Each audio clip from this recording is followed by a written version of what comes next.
Alright, I do believe we are ready to rock and roll. Good morning, Guardians. My name is TheBlackLink, and today is a very, very special day in the world of Destiny. That's right, it's time once again.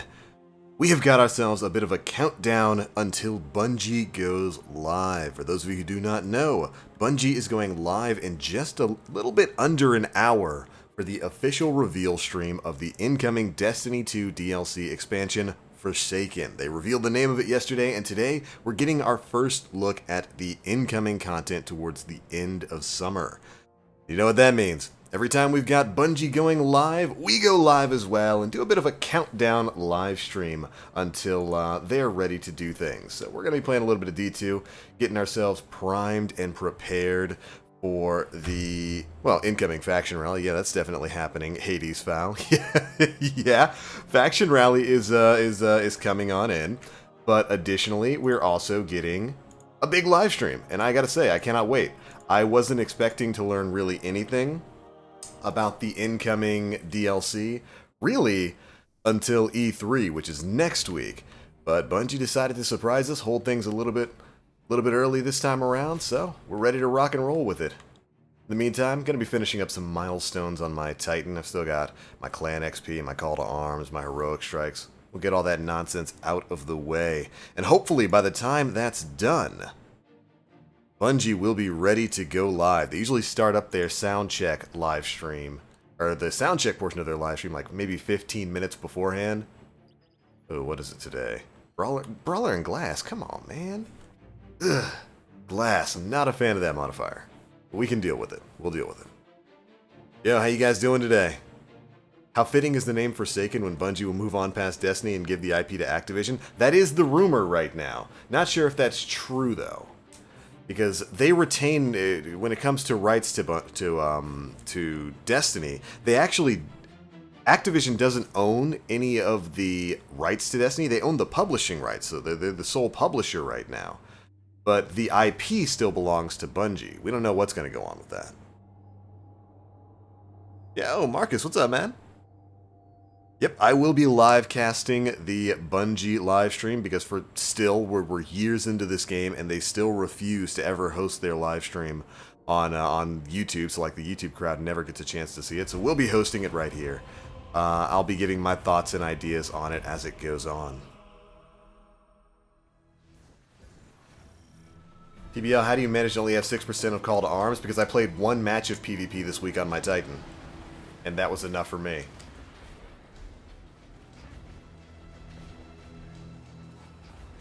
The Red Legion continues to patrol this area, and its campaign for the... I feel like they're going to say random rolls are coming back. They've already confirmed that. They brought that up a while back. I never get tired of paying them back for the tower. We're on it. Like teammates made the mistake of going that way. But yeah, we know some facet of perk randomization for weapon rolls is coming back. Go away, go away.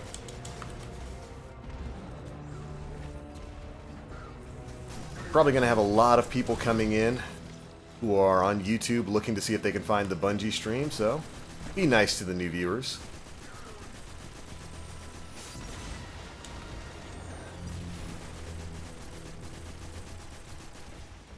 I want to bum rush that guy, but without my teammates alive, I'm scared that I might get bopped.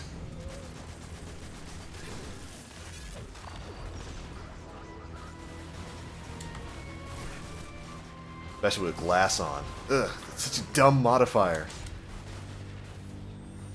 If we have half health and half shield, like, there should be some sort of detriment to the enemies.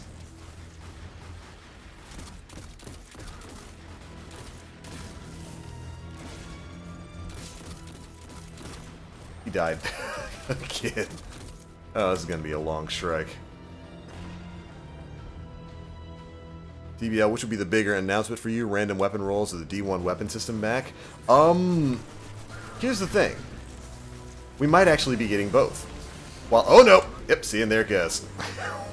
One volley of missiles from the Colossus, and that'll do it to you while glass is on. Yeah, they mean an archive Dreadnought. They always archive the stream afterwards, but they never play it live. Thank you, sir. Alright, time to risk it for the biscuit. I risked it.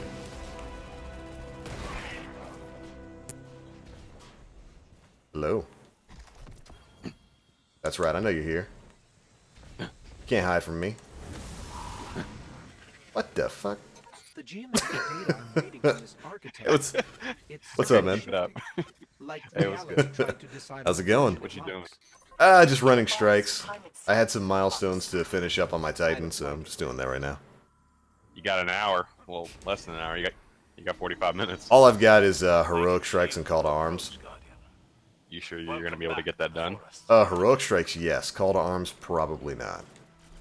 Okay. But I don't I'll care come about on call and to help with arms. it. Alright, I'll come on and help you. Call to arms is burger, though. Well, Come on, with heroics, unless you only have like one more. I'm in like the middle of the first one. Oh, okay. Which one did you get? One of the smelly Mars ones. Oh, The Cabal one. modifiers. Yeah, Glass and Brawler, so lol. Gonna have a real fun time fighting the dude at the end.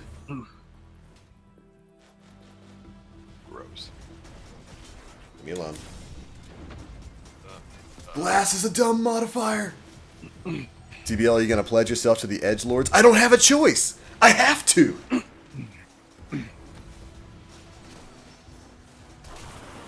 Sagira, I've been meaning to ask, what are you and Osiris doing out here? Do you want to do different factions, Sean? No, because Graviton. I mean, you can do it. I'm not gonna tell you what faction you can do. Well, I mean, I could just loan you my account so you can get 2 reviews done. I don't care for the about other that. masterwork that I've. Alright, I was just saying. I appreciate it. Let me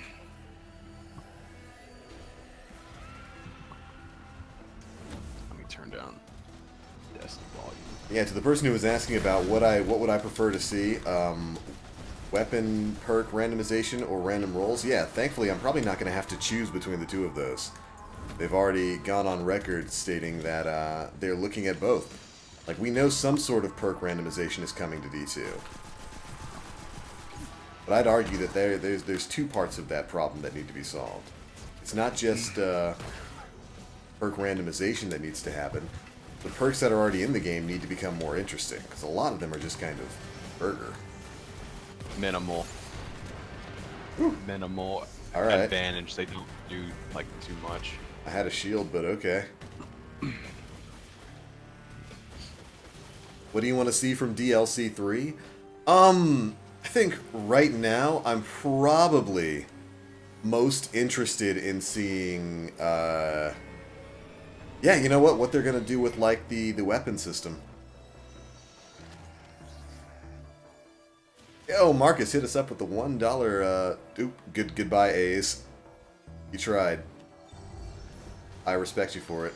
Hit us up with the $1 Patreon sub. Wait, am I going the right way? Sometimes. Oh, I just jumped off a cliff. This is why you don't chat in Destiny 2.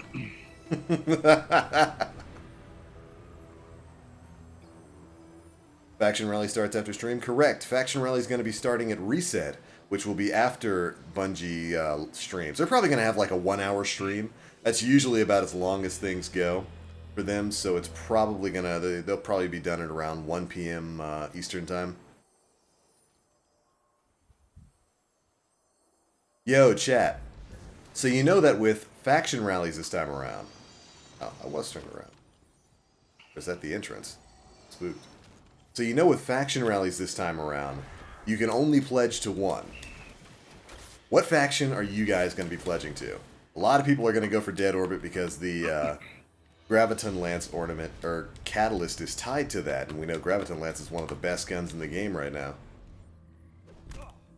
And it gets hidden hand. It gets, for whatever reason. I think it gets extra range and hidden hand. So it's like... You might as well just consider it a scout rifle. New world meta. Hey man, I'll take it. Yeesh. I know I'm going to be picking Dead Orbit simply because of Graviton. I mean, their shaders are Garbo. Their armor is Garbo. There we go, teammates. That was strategic. I pulled you ahead. But they're going to have the ornament for like one of the best exotic weapons in the game right now.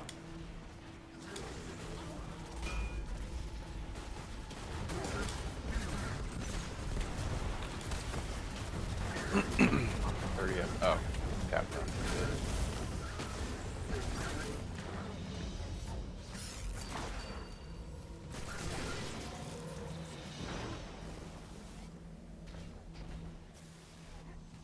Dead Orbit's gonna win. Everybody wants that Graviton Lance. Yep. Although I'm seeing some future war cults in here. Yo, for you future war cult individuals of like the highest integrity and taste, you guys are getting Sunshot. For once, we're getting something. I mean, it's not the first time future war cults had good stuff. They've always had the best weapons. Oh, absolutely. But we even back in D1. Don't really have the best shaders. We never had the best shaders ever. I think their shaders in D2 are alright. D1, they're all hot garbage. They're minimal. I mean, I don't know. I'm not the biggest fan of the shaders. I wish we would change our color scheme, maybe. Just the purple, yellow, orange is, eh. Well, I mean, it hasn't been that really since the start of Season 2. The Season 2 color motif for Future War Cult was like white, blue, and almost red. You expect me to play? I mean, you already know I haven't played. That's on you, man. That ain't on Future War Cult. Lakshmi, she's been on her game. She's gotten her stuff together. You just haven't experienced it. I'm gonna go the other way because glass is on, and I really don't want my Sparrow to get shot. But yeah, like the ornamented gear for Future War Cult for Season 2, I think is some of the best looking stuff in the game.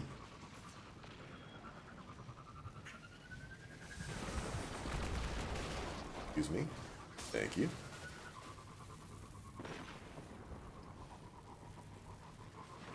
New Monarchy is the best shaders? Oh, unquestionably. New Monarchy is the best faction in Destiny 2. Changed my mind. These Cabal must have a leader. You're headed straight for him. He's caught in a window in time. It'd be nice for them to get a win. Yeah, Future War Cult hasn't gotten a single win for any faction rally. Sounds horrible. And they probably won't get it this time. I think the weapon for Future War Cult this time is even like just a sidearm. Like that's the victory weapon. And you know, most sidearms aren't very good in D2. I mean, these faction rallies this time around are going to be so insignificant. The only one that's going to matter is the very first one, and then after that, people are just going to be rotating to get the other faction catalyst. Yeah, just to get the other catalyst. It's really just a dumb choice on Bungie's part. It's a toss-up. Like, if you're not pledged to Dead Orbit this time, you're going to be pledged another time. Most people are going to go Dead Orbit for the Lance catalyst because, well, PvP nuts and edgelords are just going to reign supreme. And then the second and third rallies really don't mean much because everyone's just rotating.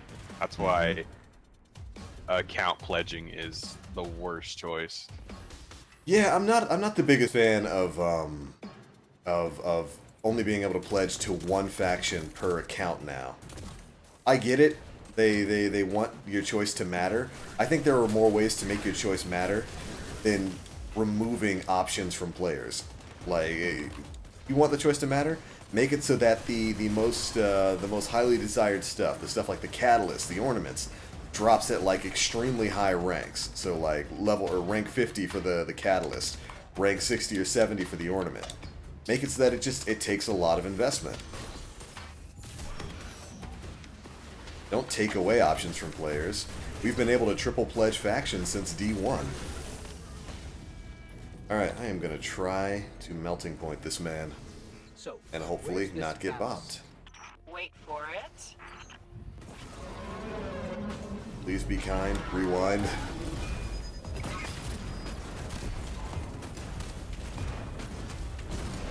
Honestly, I would like to see a fourth faction. Almost hit. Got him. There we go, baby.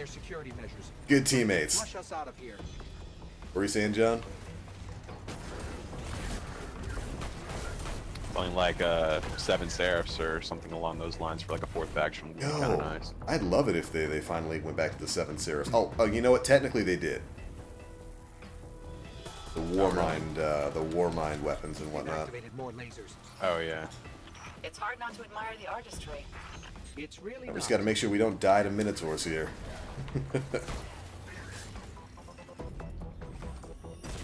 Yo, Psylocke the Defiled. I want to see him come back. I want to see the man return. Alright, John, get ready to join. Okay.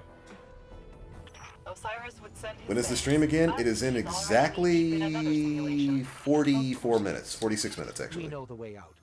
Try not to glitch any more cabal Carry the one, into Sean. existence. That's not how addition works, John.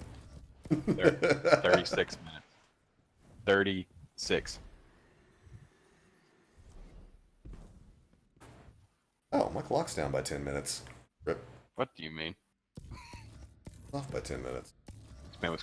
This man was cooking a souffle. I was. A souffle of dubs. Get locked out. I just saw that. Right, I live.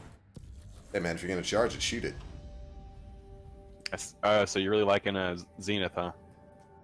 What? The shotgun. You're really liking Zenith, huh? Oh, it's just the 380 that I have. Oh, it is. It's my favorite shotty currently. I like it more than Hawthorne's and more than Paradox, personally. Yeah. I wonder what its range is compared to those. Probably worse. I know Hawthorne's has got pretty decent range for a fast rate of fire shotty. Mm-hmm. Unable to join target player. Yeah, Thanks, I'm backing out now. There you go. Alright.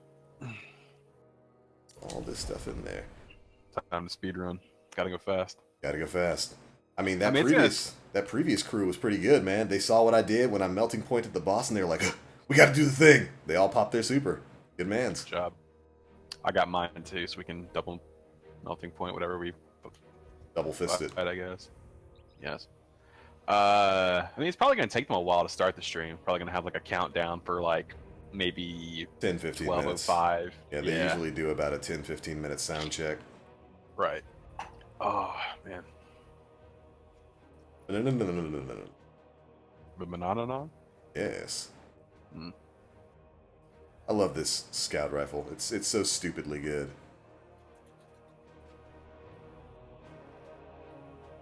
You know what weapon they need to bring back? All of them? Well, yeah. What would that be? That would be big. The Supremacy. I need it. Oh. Well, I mean, queen weapons. Why not, right?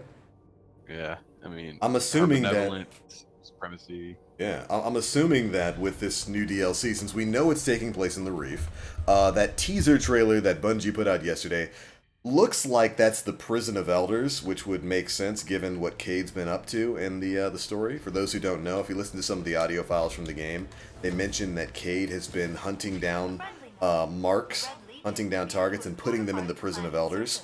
So it looks like that might be what's going on there. For us. So is Cade an envoy for the 9, or is he just doing it for shits and giggles, or is he no. getting contracted? Remember, the Queen pays fat stacks of shmoney. Well, the Queen's gone, so No, she's not. didn't the 9 No, she's take not. over?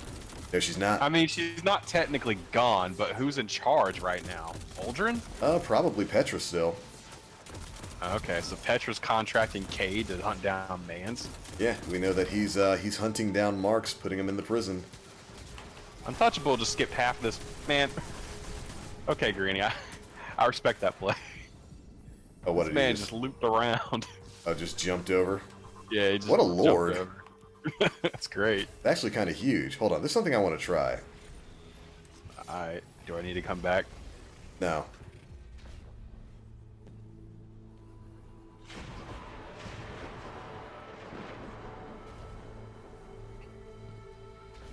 Yo, Obsidian Mind. Where is that? That's a joke. On your right, the waterfall of Vex. That'll never come It back. didn't work! Wait, Is Obsidian mod in this game? No, it's not. I was about to say, like, that'll never come back. What if this guy's trying to do it too? Okay, I have to be... Goblins aren't supposed to move that way. Freaking me out. I'm a little spooked. Alright, you gotta be... There's a skip you can do here if you have a sword. You can actually, like, swing yourself far enough to the left that you'll just fly all the way across the gap and skip all these enemies. But you kind of have to be a warlock. Of course. That's like half this game's requirement. Mm-hmm. Be a warlock? Yes! As it should be. Everybody should be a warlock. I'm surprised I made that back.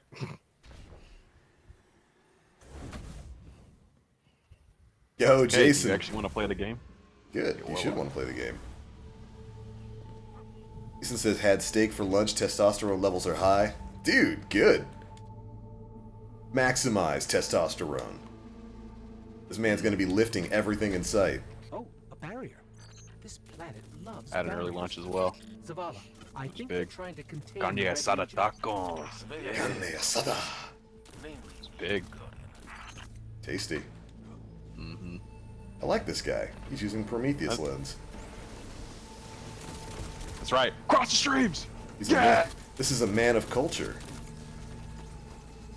Yo, Prometheus lens is so fun now. I feel like, oh, Guardian Town. that's right. Solar. Style. Rip.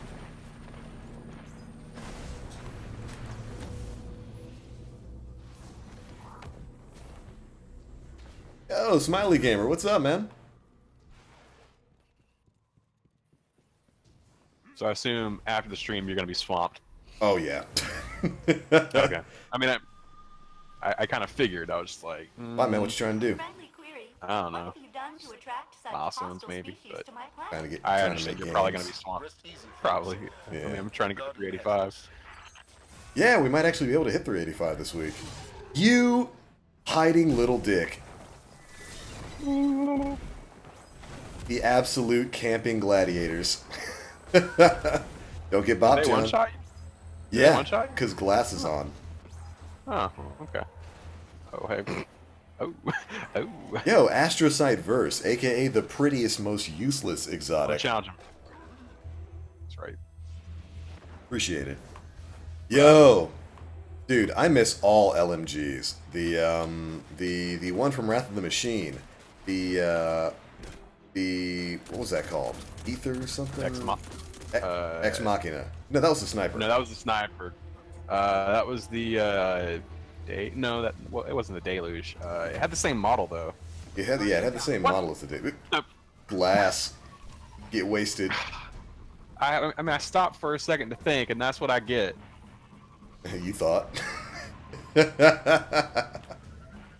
But yeah, man, I miss LMGs as a whole. I really hope that's something Bungie surprises us with. Friendly suggestion. Oh. Glass is a super dangerous modifier because snipers can one-shot your Sparrow, and your Sparrow will one-shot you. Oh, it was the if materia. If materia, that was it, yeah. Rip, Thanks, rip, Google. rip. Gameplay sandbox changes are you hoping to see today? We're probably not going to learn too much about sandbox changes. I do believe they'll have some members of the sandbox team there. But they're probably going to be more so talking about randomized perk rolls and, like,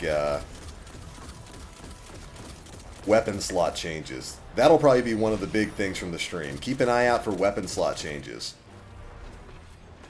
Whew. Walrus Lance feels super good. Damn. It does. I forgot I had that thing. Oh snap! That's Oh right. snap, that's right. I'll have to use that after we're done with all this. You're bound for your sins. Just so you know, I have detected a massive Vex energy signature. And the only way to reach it is down past those giant pointy drill bits? Good. Much. I did it. Good job. You want a medal? I want my zombie apocalypse back, dude. Me too. I want all my LMGs. Just give me my BTRD. DTRD Swarm, Zombie Apocalypse. Dude. Greatest LMG in the game. Unending deluge. Yolder's hammer. Ugh. Ugh. My little green LMG that could two-shot people because of focus fire. Oh yes. What was that thing called? I died. Oh, that's Yeah. the name. Gladiators. They like to one-shot. Rest in peace, Pull the little lever, mans. Crunk. I think they want their drill Pull back. the right lever. I think you pulled the wrong one. Nope. Save me, hide me. Oh. Untouchable had other ideas. I can appreciate that.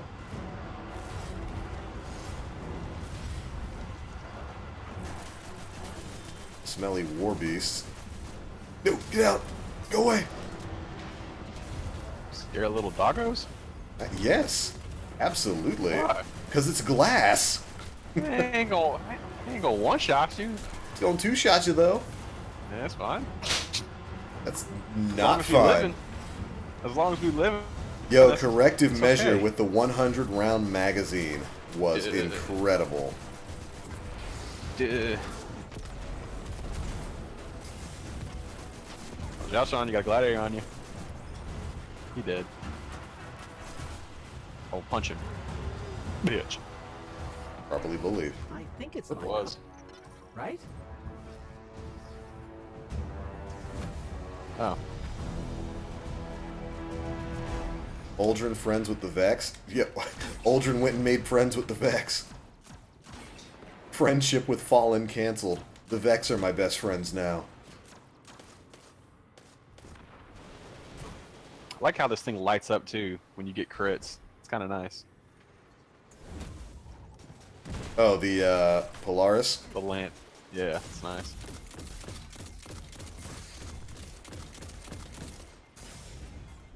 Okay, y'all. Distract him. I'm going in. That's rude. Did it. I'm probably gonna get bobbed here. Maybe. I Yep. mean, yep. That's what you get. Killed by my sparrow, not by man's. Double Common bop. tail. That's what y'all get. Trying to abandon your homie. Not abandon, just yoink you. That requires abandonment. I mean, you can just be lazy. Whoosh. That's great. Yeah. Glass is a Goddamn. bad modifier. Come here.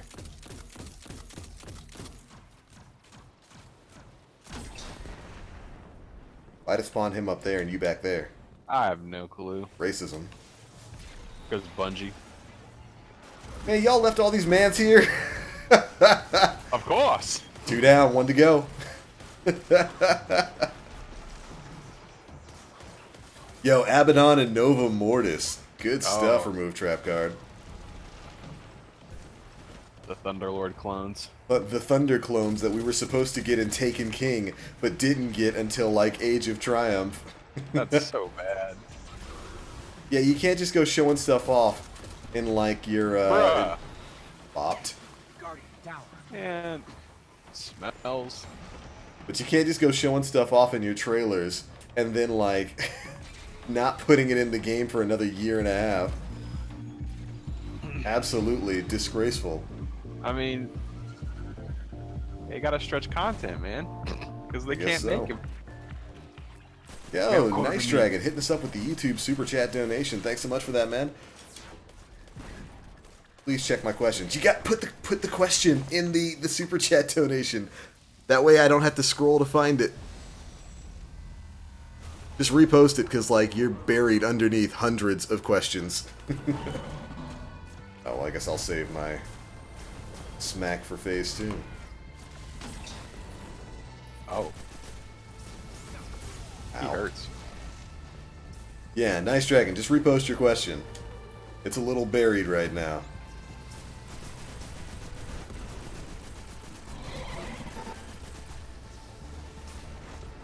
I'll hit him with my flex on this next round. You hit him when Alright. we get to the bottom. Sure. Look at that. You can't even one-shot melee a Yeah, no a harpy. I don't think I can get to you. You might have to res up. Too slow. Did it. Oh, I guess you're big enough. Always have been. Yo, Always Dub will. Thug, good to see you, man. What's up, man? Welcome to the stream. So you're hitting him here? Yeah. Just let me know when he's Right. damageable. Now. Oh, okay.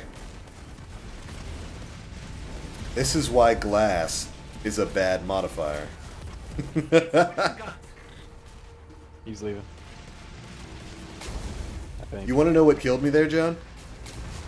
Not the Nova, but his slap? Nope. I don't know. The What detonation from my own grenade. That's what killed me there. That's why glass is a bad modifier. That's the joke.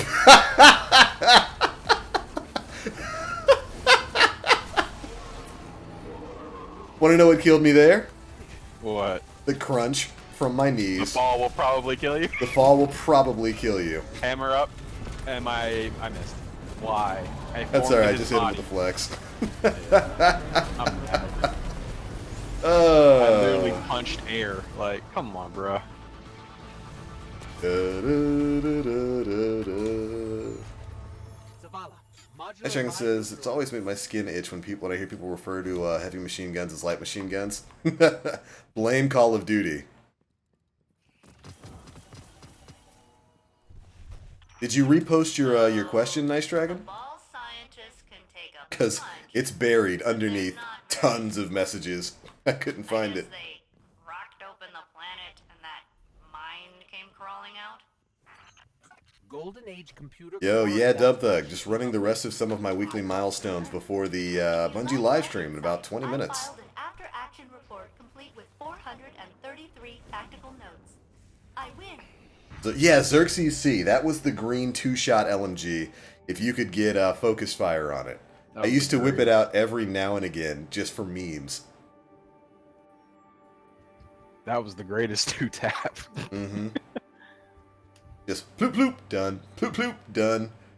Do you want Last Word to come back, even though it isn't? I mean, at this point, they've already crossed the line of bringing exotics back into the game. So I say, what? Just bring them all back at this point.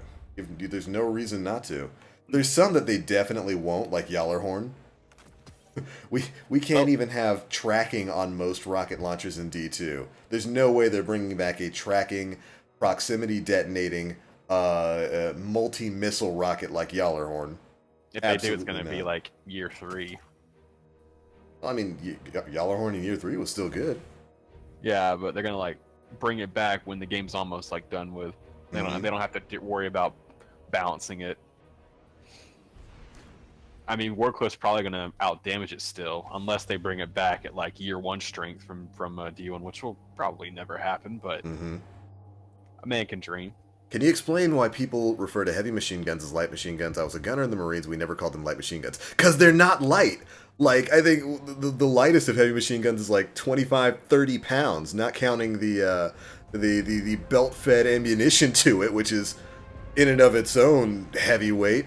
It's because of Call of Duty, Nice Dragon. In a lot of COD games, LMGs are referred to as light machine guns. Attacking Rasputin. It's a high worm god. He's called Zor. And so gamers have just taken to calling them light machine guns. It's just LMGs. Head to the power station. Although I think Destiny referred to them correctly as heavy machine guns, right? I forget. I know they're always referred to as LMGs in COD, but in Destiny 1, I think they're referred to as heavy machine guns. Or just machine guns.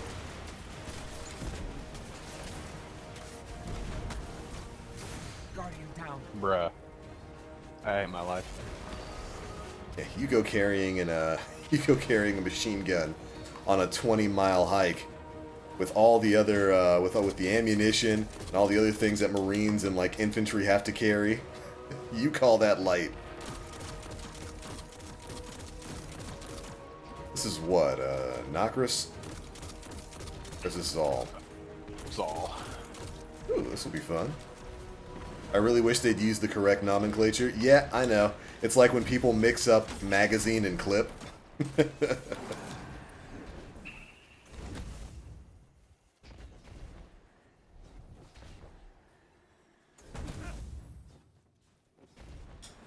But yeah, you can blame video games for that.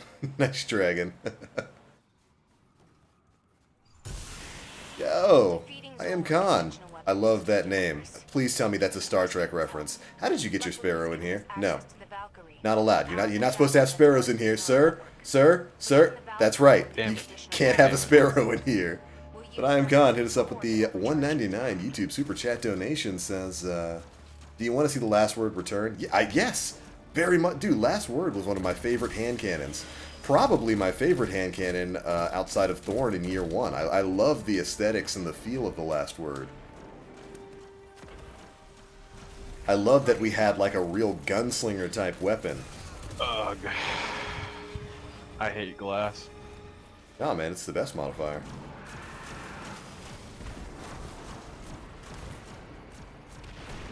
Alright, Ogre's down. They got a Boomer Knight though. Open the cooling vents on the inhibitors. Then hit it with everything you've got. Bloop. Bloop. Yo, to all the new viewers who are new to the channel, welcome. My name is TheBlackLink. I make lots of Destiny stuff. I work with Planet Destiny and a lot of other stuff and nonsense like that. Hope you all enjoy the live stream. Feel free to subscribe, stick around. We'll be hosting Bungie's live stream, and then after that, I'm going to be getting to work on some news videos, trying to wrap up all the information we learned today. Only thing worse is carrying the base plate for a mortar. Woo! Dude. Remember, a safe work environment is a happy work environment. Nothing light about it. Run your drills, carry your stuff. Being a part of the mortar team.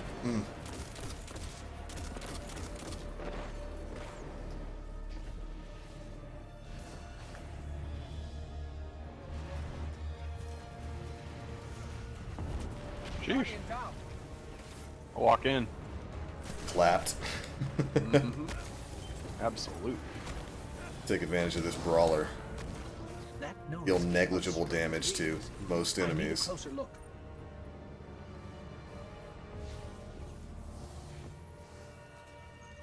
Yo, Forcer, what's up, man? Oh no.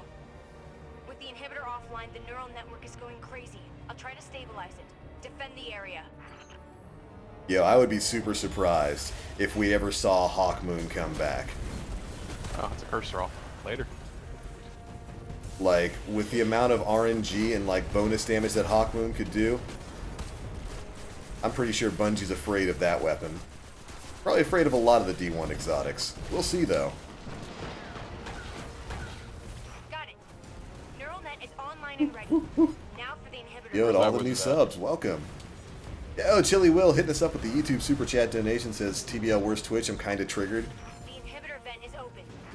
Restream is a little burger right now. Last time I tried to use them, their servers were kind of screwing things up. Personnel are recommended The last stream I had, I just streamed to YouTube, and I forgot to change the settings, so we're just on YouTube right now. How long till the stream? About 14, maybe 13 minutes. We've got a little bit of time to finish up this. I think we'll make it. Keep your eyes over on Bungie's Twitch page. They should be starting they should already be live if they're doing things the way they usually do. And they should be starting their sound check pretty soon.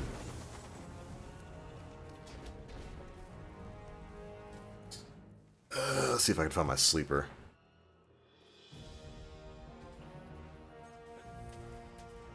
Let's see. Yeah, I got a little bit of a sub train going Get to on. the core before it goes critical. It's time to forge a new Valkyrie. There we go. Hit me up with that sleeper simulant. Oh, well, I guess I'll just sit here and be pulled. Get yoink. Really use the Valkyrie. Appreciate it. We could really use the Valkyrie right now. Yo, I wish they would bring back Hawkmoon. Hawkmoon would be so good in D2. It would be point for if Hawkmoon came back unchanged, even with like the weird range nerfs it got, it would be point for point probably like the best hand cannon in the game. complete core meltdown initiated. If you can hear this message, you are too close to the core. The Valkyrie has been successfully charged. but it looks like we may have shut down the facility in the process. Bad news. You also shut down Rasputin's defenses. I'm plotting you a direct Oh, attack no. control. You gotta move. Purple, I need it.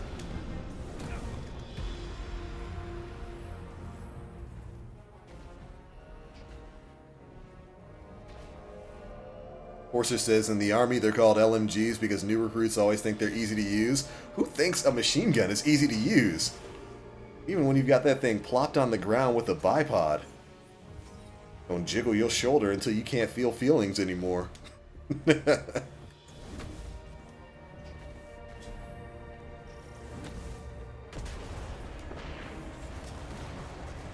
If Hawkmoon comes back, it'll be PlayStation exclusive. Oh, don't say stuff like that. Anything so powerful. Be careful. You know it to be true. Hey, John, how brave are you? Pretty brave. Why? Oh, I'm braver. I see Tell me it worked. Yeah, I see the fire no. on him. You're a little too brave, John. This man ate me like a Scooby snack.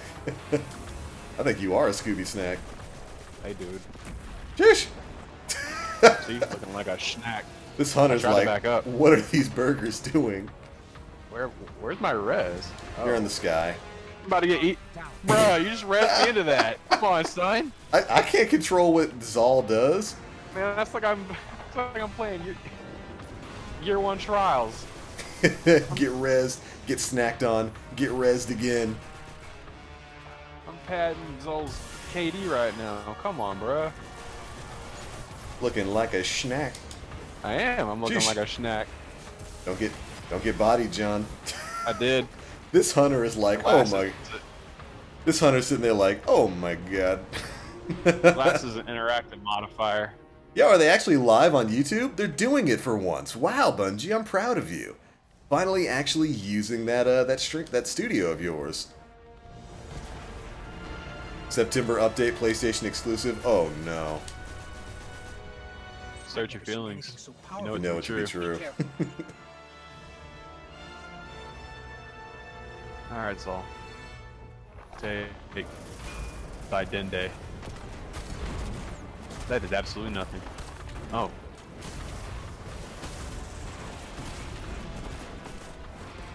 Alright, don't eat me, don't eat me, don't eat me. Yeah, it did something. Although that might have been the Nighthawk. Sheesh! Is he even using Nighthawk? I don't know. Sheesh! I think we'll put you down. Oh no, you know he's using the escalation protocol sniper. Oh, so mini Darcy.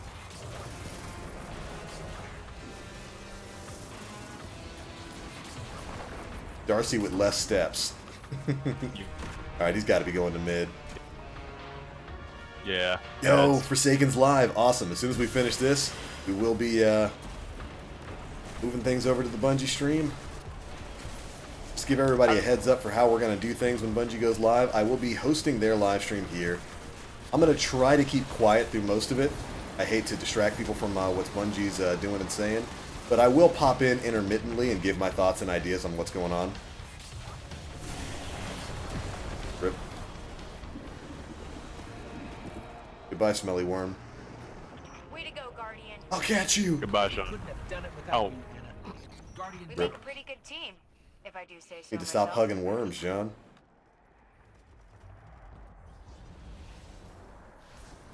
Alright, where's my chest at? Hey, thanks for carrying, sir. With all your escalation protocol weapons. Sheesh, look at this man. Large individual. Alright, back to the tower. You found just a regular Tarantella? That's kind of weird. Keep it. Tarantula's pretty good. Why I say Tarantella? I'm thinking death. You're thinking Tarantino.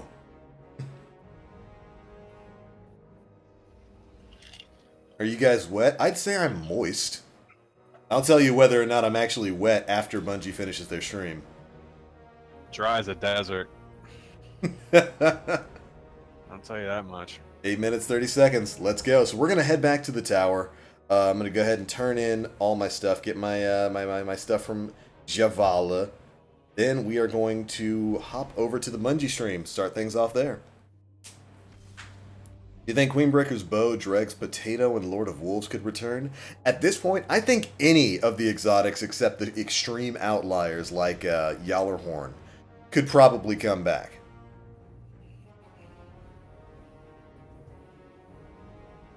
I had a Destiny joke, but I forgot it. I love your name.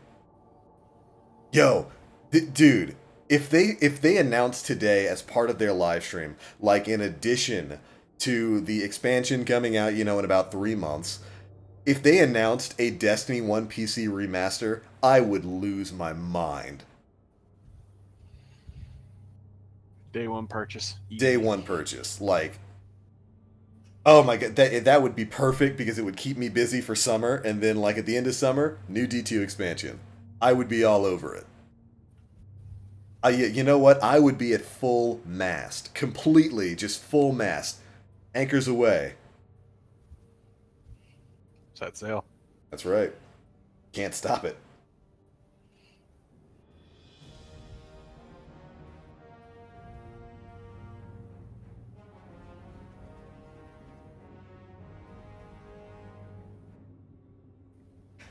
Almost makes me think, why didn't they? I mean, they've got Vicarious Visions now. Wonder why they wouldn't invest in releasing Destiny 1 for PC.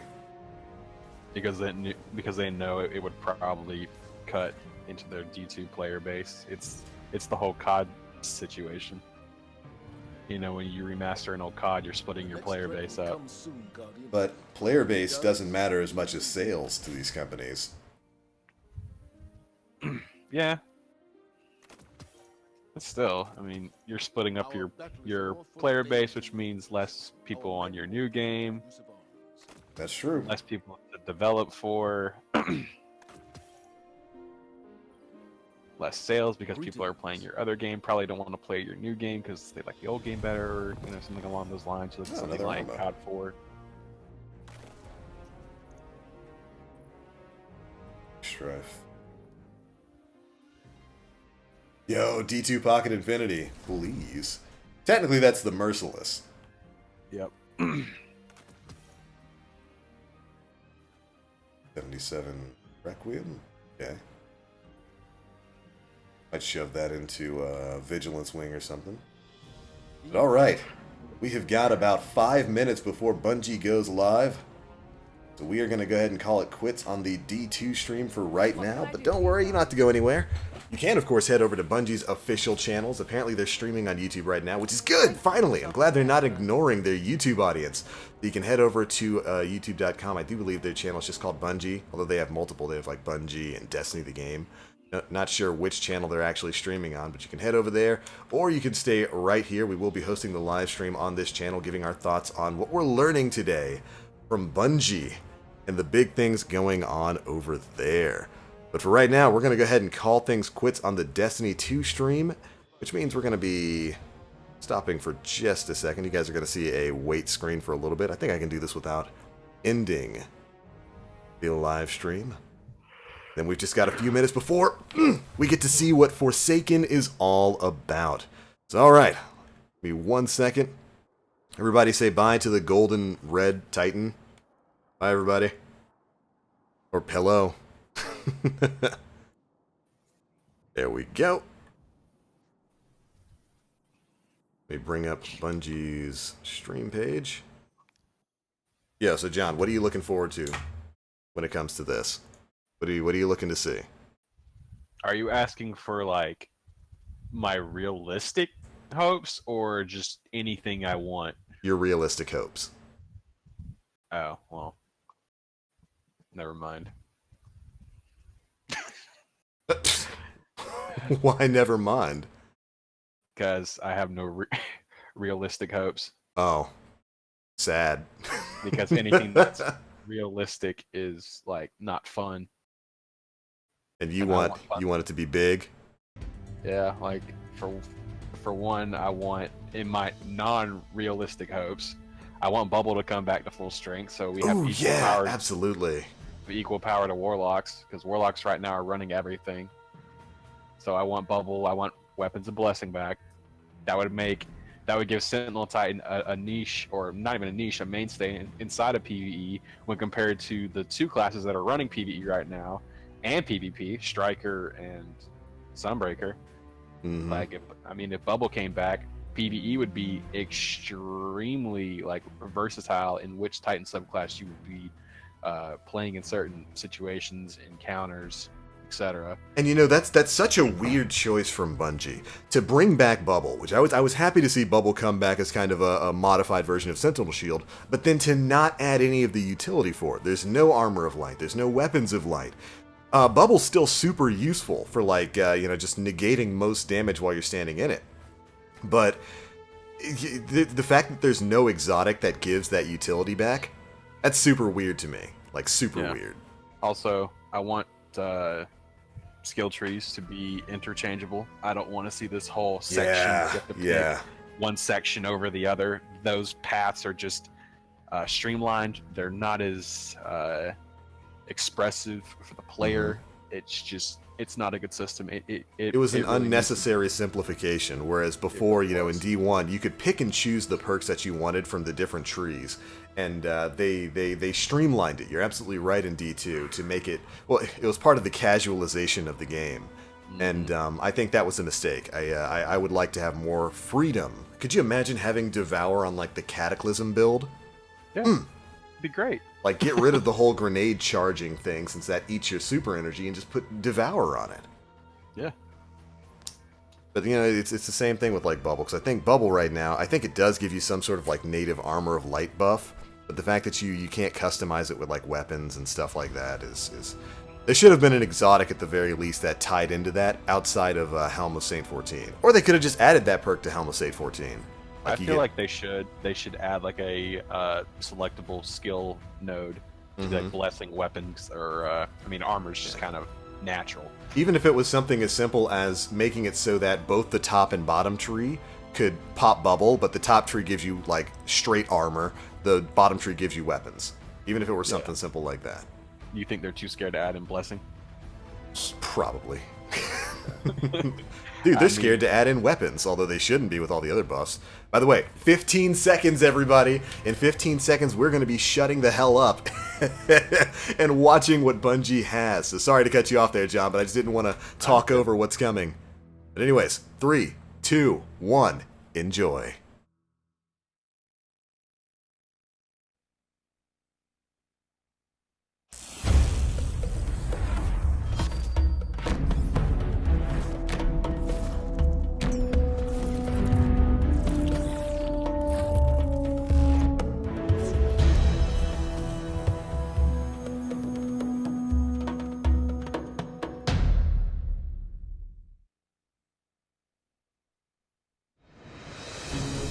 We have this opportunity that we wouldn't have had years ago to ship a game and then really collaborate with people outside the studio to figure out, like, what is the best version of that? Honestly, yeah, like, we're building something the community has been asking for, and it's accumulation of everything that we believe the game needs to be.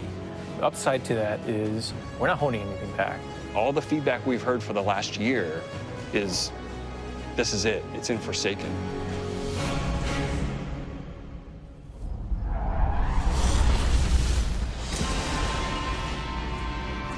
We want this release to have a different tone and a different vibe. We sort of just embrace that Western revenge vibe. You're going to go to a darker place. You're going to take on a different role as a Guardian. A barren landscape with, like, the asteroid vibe with, like, tumbleweeds. And, I mean, that just sounded cool. Grit, man.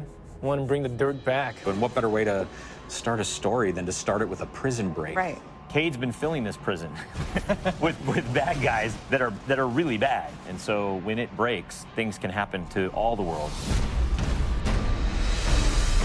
First place you're going to go to is the Tangled Shore, which is a new part of the reef that you've never seen before. That's right, my friend. It's a collection of lashed together asteroids and rocks out in the asteroid It's belt. very otherworldly, and it's full of pirates and assassins and bad guys. It's become a lawless place. It truly is a frontier. It's completely taken over. The most malevolent force there is the Scorn. They're very aggressive.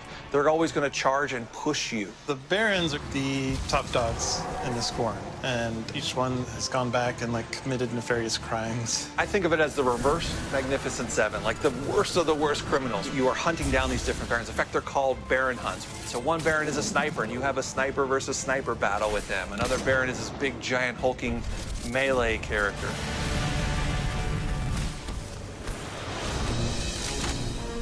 One of the things we're most excited about is the new weapon system. Hey, if you like Destiny 2, great, play that way. But if you like Destiny 1, great, play that way. But if you're crazy, why not 3 shotguns, right? Just for the fun of it. We need to have as many ways as possible, and then we need to have people fighting about it. Like, no, man, you f***ed up, you're taking the wrong weapons, or can I say?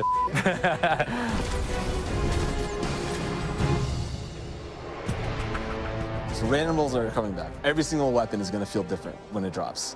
And we're improving the mod system, so you can customize your weapon the way you want it. We've got a whole new masterwork style system coming together where you actually are able to kind of move your levels up over time. And so there's investment back on the weapons again.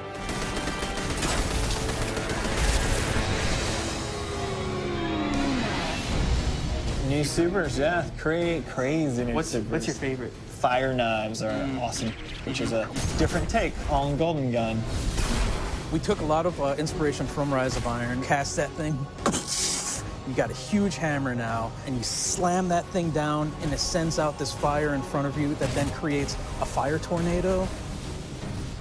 We got to take it to the next level, you know? The idea that anyone who plays, however they play, they're going to have some new way to engage. Yeah. I'm in love with the new Void Warlock teleportation that's like super anime, just like We've been having great games with the Arc Warlock. Basically cast this thing, he pulls back. Yeah, and it's gonna break the game, and I think that's amazing, yeah. You know? We also wanted a new weapon type that felt meaningful, so we came up with a bow and arrow, which seems kind of crazy, but when you use it, you feel like godlike. It is utilitarian, it's fantastical, it's also sci-fi. So we have a short-range bow, we have a medium-range bow, we have a long-range bow. We built this guy, which is like supposed to be super techy. You're like, why would you ever choose a bow in a game that has an automatic, machine gun? But boy, it's deadly. I mean, that's a nice machine gun you got there, buddy, but right, and then it's done. The biggest thing for me going into production on this game was like a new way to play, a new thing to do that like is new to Destiny. Let's see what we've got. We want to be able to give players what they want, but also surprise them. Gambit is a brand new mode. Destiny begs to marry PvE and PvP together. It's like adding bacon to peanut butter and jelly. You start off being able to see the other team that you're going to compete against, so you can taunt each other, you can emote. Each team is in their own separate arena, and they're being assaulted by combatants. They're dropping motes for you to collect, you bank them. When you put them in your bank, you're going to send a blocker over to the other side that locks their bank down. They can't put motes into it until they take out that blocker. Filling up your bank with the motes is how you summon your primeval. You burn it down, that's it, round's over. The interesting part is that we allow one person from your team to go over to the other side and physically invade. I mean, I've seen people that just hate PvP. Like, the first time they invade and they get multiple kills, they'll come back and they'll be like, suck it! It's awesome. We leave the raid team alone. I mean, if you can't tell, like, we just kind of let them do their own thing. But we have Joe over there. For this next raid, we wanted to get back to the epic adventure where you're going out to slay a big monster again. This raid has more bosses than any raid we've ever had before, and we're really excited to get players in there. The raid is actually about more than just the raid. It's about the dreaming city, the place that the raid exists. And it's an in-game destination that we've never done before. It's the awoken homeland. I could talk about the dreaming city for hours. It's like if the Vault of Glass and Dreadnought had a baby. If they were like twins. Or the yeah, that's actually more accurate. Yeah, they're like twins. If, Yeah, like, yeah, yeah. you had twins, and then you took those twins and you put them on the doorstep of Peter Jackson, raised them as his own, and then that's the Dreaming City. It is magical and weird and mysterious. It's designed to be a destination that has puzzles that you need to solve. A lot of hidden corners, lots of passageways that might not seem to exist the first time. And the raiders, they affect this destination. They change it for everyone. It's like this cyclical endgame place where there's just secrets and different activities that unveil over time. So the Dreaming City that you see at launch is not going to be the same Dreaming City 2-3 weeks later.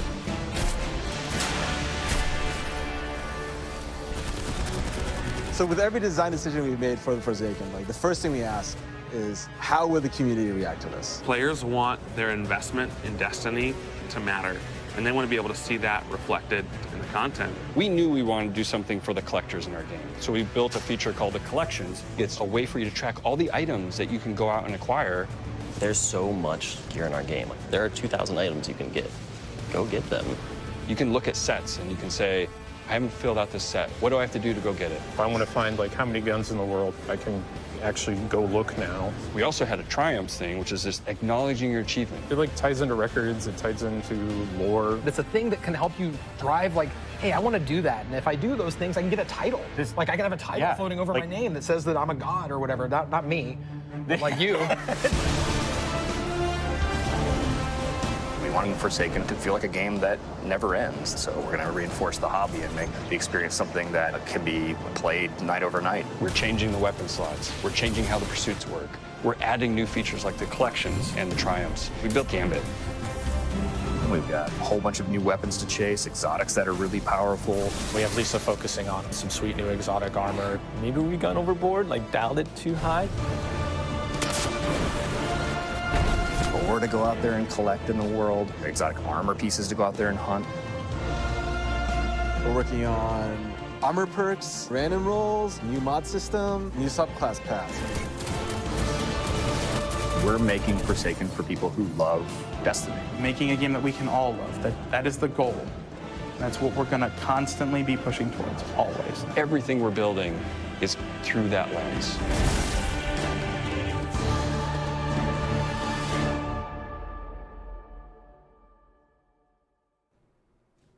Hello. I just saw you guys in that video. Yeah, I know. It's very, very Is fancy. this, are we live? Is this real? Calm down, dude. I guess, Is this now? It's just me. Okay. Everything's All right. fine. Okay, good. Well, in that case, welcome to the live portion of the show.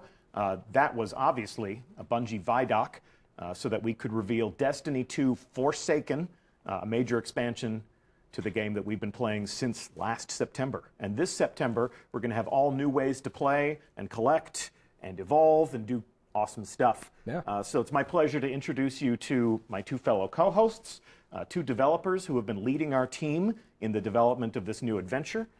They are Scott Taylor. Hi. And Steve Cotton. How's it going? So these two gentlemen have been with me on stream previously. If you've been watching Bungie streams for a while, they may seem familiar to you. Scott, you and I sat next to each other right around this time last year. 2 years ago. 2 years ago. Yep. God, time passes It so does. fast when you're playing fun. So we were together for the reveal of Rise of Iron. Yeah, that was great.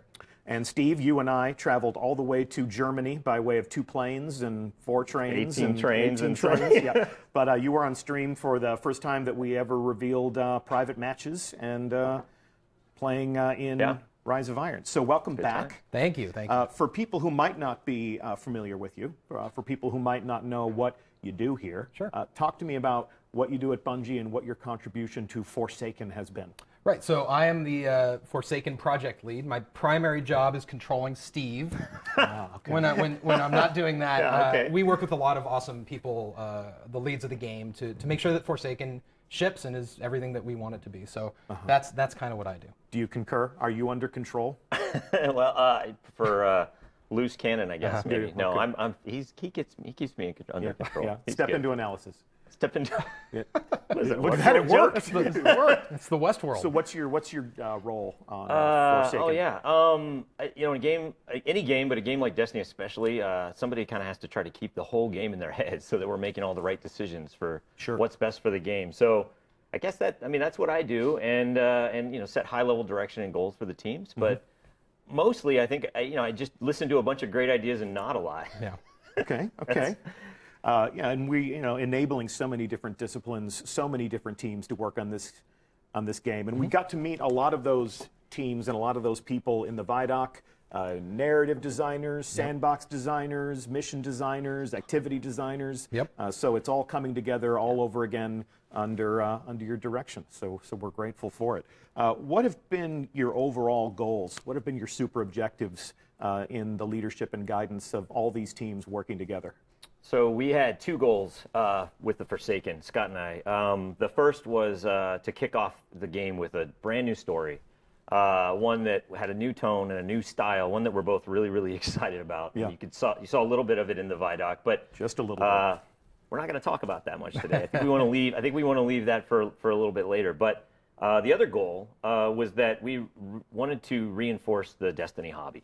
And that was about bringing depth back to the game. It's about not depth in the way that we challenge players, and the way that they discover secrets and the systems, and the way that they learn about the game and feel smart and think about the game. So those were the 2 goals. Okay. When you talk about bringing depth to the game, I think we took a look just briefly at the Dreaming City during the Vidoc. And I think this is a great piece of evidence as to your commitment to the end game and exactly how you're bringing this depth to the end game.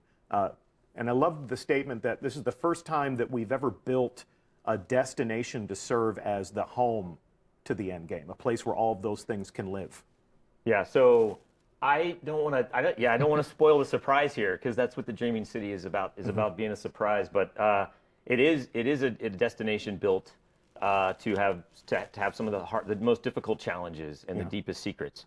But it's one that I think we want to leave for another day as well. Secrets aren't very valuable if you we're just being tell coy them. about a lot. It's funny. Yeah, we haven't. I mean, actually, we're just really excited about the Dreaming City, and it ties into the raid in a really special way. And so we're showing more of that than we have before. But it's because we really want to show that the raid and they all tie together in a really impactful way. But player discovery is really important, and so I think we're going to kind of leave it there. That's fine for this. Yep. But you have a lot of look how end game. pretty. You have a look lot how of pretty. It is pretty. Look how pretty. It is pretty, and you have a lot of end game promises to make. These are promises that we will keep in the game, and also promises that we will elaborate on all summer long. This stream is the beginning of a conversation. I think we're kind of creating a table of contents of conversations that we will have later on. The story reveal is planned for E3. So next week, we'll learn a lot more about the story that they're telling. We will learn more about our endgame challenges as the summer unfolds. May even invite some people outside of our studio to experience the Dreaming City and to talk about its promise, because we're pretty good at saying that what we make is cool, but an outside perspective is always valuable. So these are curiosities that we will pay off later. Apologies if you want us to delve all the way into the deepest reaches of the Dreaming City. We want you guys to play this game. We want you guys to play the game. We do, in fact, want you to play this game. So these are conversations that we'll have later. Something that we talked about a great deal in the Vidoc was Gambit. Gambit my shirt. Gambit, yes. Or as our community has come to know it, Redacted. Yes. So this was the super secret mode that we have had some people in our community get a first glimpse at here in our studio. If you were one of those people, one housekeeping note, we do want your reactions and your hot takes about Gambit to be kept under wraps until the first day of E3. But if you'd like to raise your hand and say, I have played Gambit, that's a good beat for this moment. They can replace Redacted with Gambit. Yeah, that's about as much as the conversation has evolved. That seems good. But while we did talk a lot about how it plays and what the essential experience is, what have been your goals for this new activity that we've never seen Destiny played this way before? So it was really important to both Scott and I that Forsaken was able to deliver a new experience to people, right? And so what we gave the team, Lars, Robbie Stevens, the team free reign to invent something completely new, but specifically one that took advantage of all the best aspects of Destiny. So shooting monsters in the face, shooting guardians in the face, bring those together and then add like big bosses and small bosses and treasure goblins. And, well, like moat goblins. There's moats. Moat goblins. Moat goblins, like a golden axe. Yeah, and then one player's moat is another player's treasure. That's true, actually. Yes, that is true. If you bank those them. are a thing. Those are a thing. Yeah. So all of those things, and then the team did something really awesome, and they added a risk-reward strategy mechanic to the game that really changes the conversations and the way that the decisions that you make during the game. It's no longer just about how fast can I shoot a guy and bring him down. It's about, well, should I be killing guys? Should I be collecting motes? Should I be banking? Should I be invading the other team? And so the result is fantastic to play. The community got to play it. And then, actually, this is really cool. At E3 next week, people will get to play Gambit. That's what we're going to have there. So on the show floor, we're going to have Gambit. And Gambit will also be like, on the director, it'll be its own node. This new activity will live alongside the Crucible, the Strikes, and now we have Gambit. Yeah, it's its own thing. So, as Scott just said, we will be at E3 for the 6th year in a row. We will be at the Activision booth, working with our friends to put on a great show for everyone who gathers around that space. Stop by and play, stop by and spectate. This is our first opportunity for people to get hands-on with this new activity. Now, if it's a little late for you to be planning a trip to Los Angeles or trying to score an E3 badge and you want to join the hands-on pre-launch conversation, we're going to take that same Gambit build, that same pre-launch build that we're bringing to E3, and we're going to ship it straight to Tampa, Florida after E3 is over so that it can be playable also at GuardianCon. So we're going to be sending an away team to that gathering of community and content creators. Gambit will be playable there. And if you want to be included, get yourself a ticket to GuardianCon because we'll be there too, and we'll see you there. Anything else that we want to say about Gambit before we move on? Just excited for people to play it. Yeah. Yes. So you've talked a lot about reinforcing the hobby, and once the Destiny campaign is finished, a lot of players are always asking us, what's now? What's next? How are you going to keep me engaged over the course of a year? Give me a roadmap for all of the other moments when I know that my hobby as a Guardian is going to be infused with new things to do. One of our new answers to that question is something that we're calling the annual pass. This is a new way for us to sustain the game with new releases of content. And if we can keep the main graphic on the screen for just one moment longer, I want to call out the fact that the annual pass has 3 different releases. This is live on DestinyTheGame.com right now, and because our product pages have gone live, we just want to set some expectations for how this is different from what you may have known this year. If you played Curse of Osiris, if you played Warmind, this is a different thing. So if you're the type of person that throws your money down on something as soon as it becomes available, we'd like to set your expectations that this is different than those expansions. What we have here are 3 different releases that will come out over the course of the year. Black Armory, Joker's Wild, and Penumbra in the winter, spring, and summer to come. So these releases are a new way for us to deliver content. What purpose would you say that these serve? I think that the purpose here is to give you more of what you want more often. Okay. It's also about, it's more about chasing the power and the gear. Okay. Basically that's it. I mean, it's more often, more stuff that you care about. Huge cornerstone for Destiny, the acquisition of power, the collection of new gear, the upgrading of your character. That's really what people talk about when they refer to the Destiny hobby. Yep. Let me take a deeper dive into exactly what you'll find in these different releases over the course of the year in the annual pass.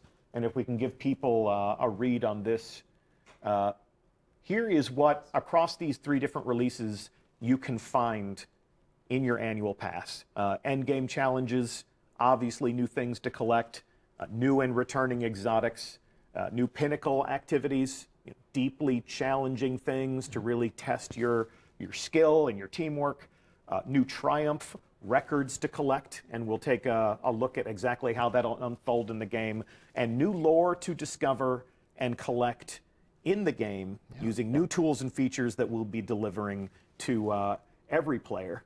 The annual pass does have exclusive content for the people that purchase it, but this collection game is about to evolve in year 2. So I would say that to set your expectations for this right now, we're leaning harder into the things that keep you coming back to the game week over week, month over month. It's activities, it's action, it's challenges, it's things to earn and collect. We're not leaning as hard into cutscenes or cinematics. Obviously, we're telling a story, but it's a story that you'll discover in moments of action, the reason we play the game, and things that we can collect, and our understanding of the world that you're creating will grow over time through the annual pass, and you'll be building on the great story that you're telling in Forsaken. Yeah, it's definitely about not having just a single moment where people come back, and having that kind of extend and stretch out. Yeah, yeah. And each of these releases, the 3 releases that we indicated, each of those releases begins a new season of play. So they kick off the season. It's a season that every player can enjoy with the people that own the annual pass, but it is sort of a thematic shift. So with the new beginning of the season, with the new release in the annual pass, we create a new theme that presides over everything that people will be doing in the game. Yeah. This is obviously something that you'll need to know more about. This is something that we will be talking more about, but because it's live and because it's available right now, we felt this was an important conversation to have before everyone made the assumption that, oh, these are these 2 expansions that I'm used to getting in Destiny. We've reinvented the way we sustain the hobby. We've reinvented the way that we release new content after launch, and we'll talk more about this. We'll talk more about everything we're talking about today, but we'll definitely talk more about this soon. Anything else you think I should be saying about that? No. That's kind of the new raw space, but we'll get more into it. In addition to the annual pass, obviously there's all the things that we do for every player of Destiny 2. And we're going to continue to update the game. Got a brand new roadmap to put on the screen. If all has gone according to plan upstairs, we have a brand new roadmap that has been updated on Bungie.net right now. So if this isn't entirely legible on whatever screen you're using, Bungie.net has our new June 5th development roadmap, and this is where we plot the updates that every player of Destiny 2 will receive. And as you can see, update 1.2.3, 1.2.3, so you don't think I'm just counting, due out on July 17th, has some pretty exciting new developments that will change the game even before Forsaken launches. Let's call out some of the things that we're looking forward to the most. Solstice of Heroes seasonal event. It's very fun. Yeah. So, and while the annual pass will have different things for players to tackle and enjoy, every player of Destiny 2 is going to continue to enjoy these seasonal events, these special occasions. Solstice of Heroes really deserves its own proper reveal. Yeah. So we will talk more about how that'll play out. 6v6 quick play. Pretty great. Yeah. So the 6v6 playlist in the Crucible will permanently be home to 6 players versus 6 players. We'll keep competitive as that, intimate, a little sweatier, a little more challenging 4v4 engagements. And for those solo players out there that aren't excited about 6 players versus 6 players in those stacked teams, the Rumble playlist becomes permanent. And then all of the other things that you may have seen on a previous roadmap, bounties, prestige raid lairs, and some of the different features that improve your quality of life as a player. Let's move on to year 2. Yeah. Along with the launch of Forsaken come a lot of interesting evolutions to the Destiny player experience. Scott, I think you can agree with me when I say that the most important development, the most important update on this list, bulk shader deletion. I don't think it's a question. I think it's just. I think that is just a fact. That we can just move it up the bulk list. shader, and then shaders also are Put it where it belongs. in our other some other features. All kidding aside, shaders have been a very large conversation in our community, but there's a lot of other things here that a lot of players of Destiny can get very excited about. Power matters in Iron Banner and Trials. So if you want to win in the Crucible and those special events, you better commit to the progression of your Guardian. What else are you excited about? What else you want to call out? Oh man, well there's vault space, which is also another thing that we add all this content, and I don't want to spoil ahead, but we're adding random some random rolls. And Yeah, so, sure. So Weapon- like, we can- yeah, we weapon can jump into that. randomization. But those things all tie together, right? Yeah. And so because we're doing that, the vault space is pretty important.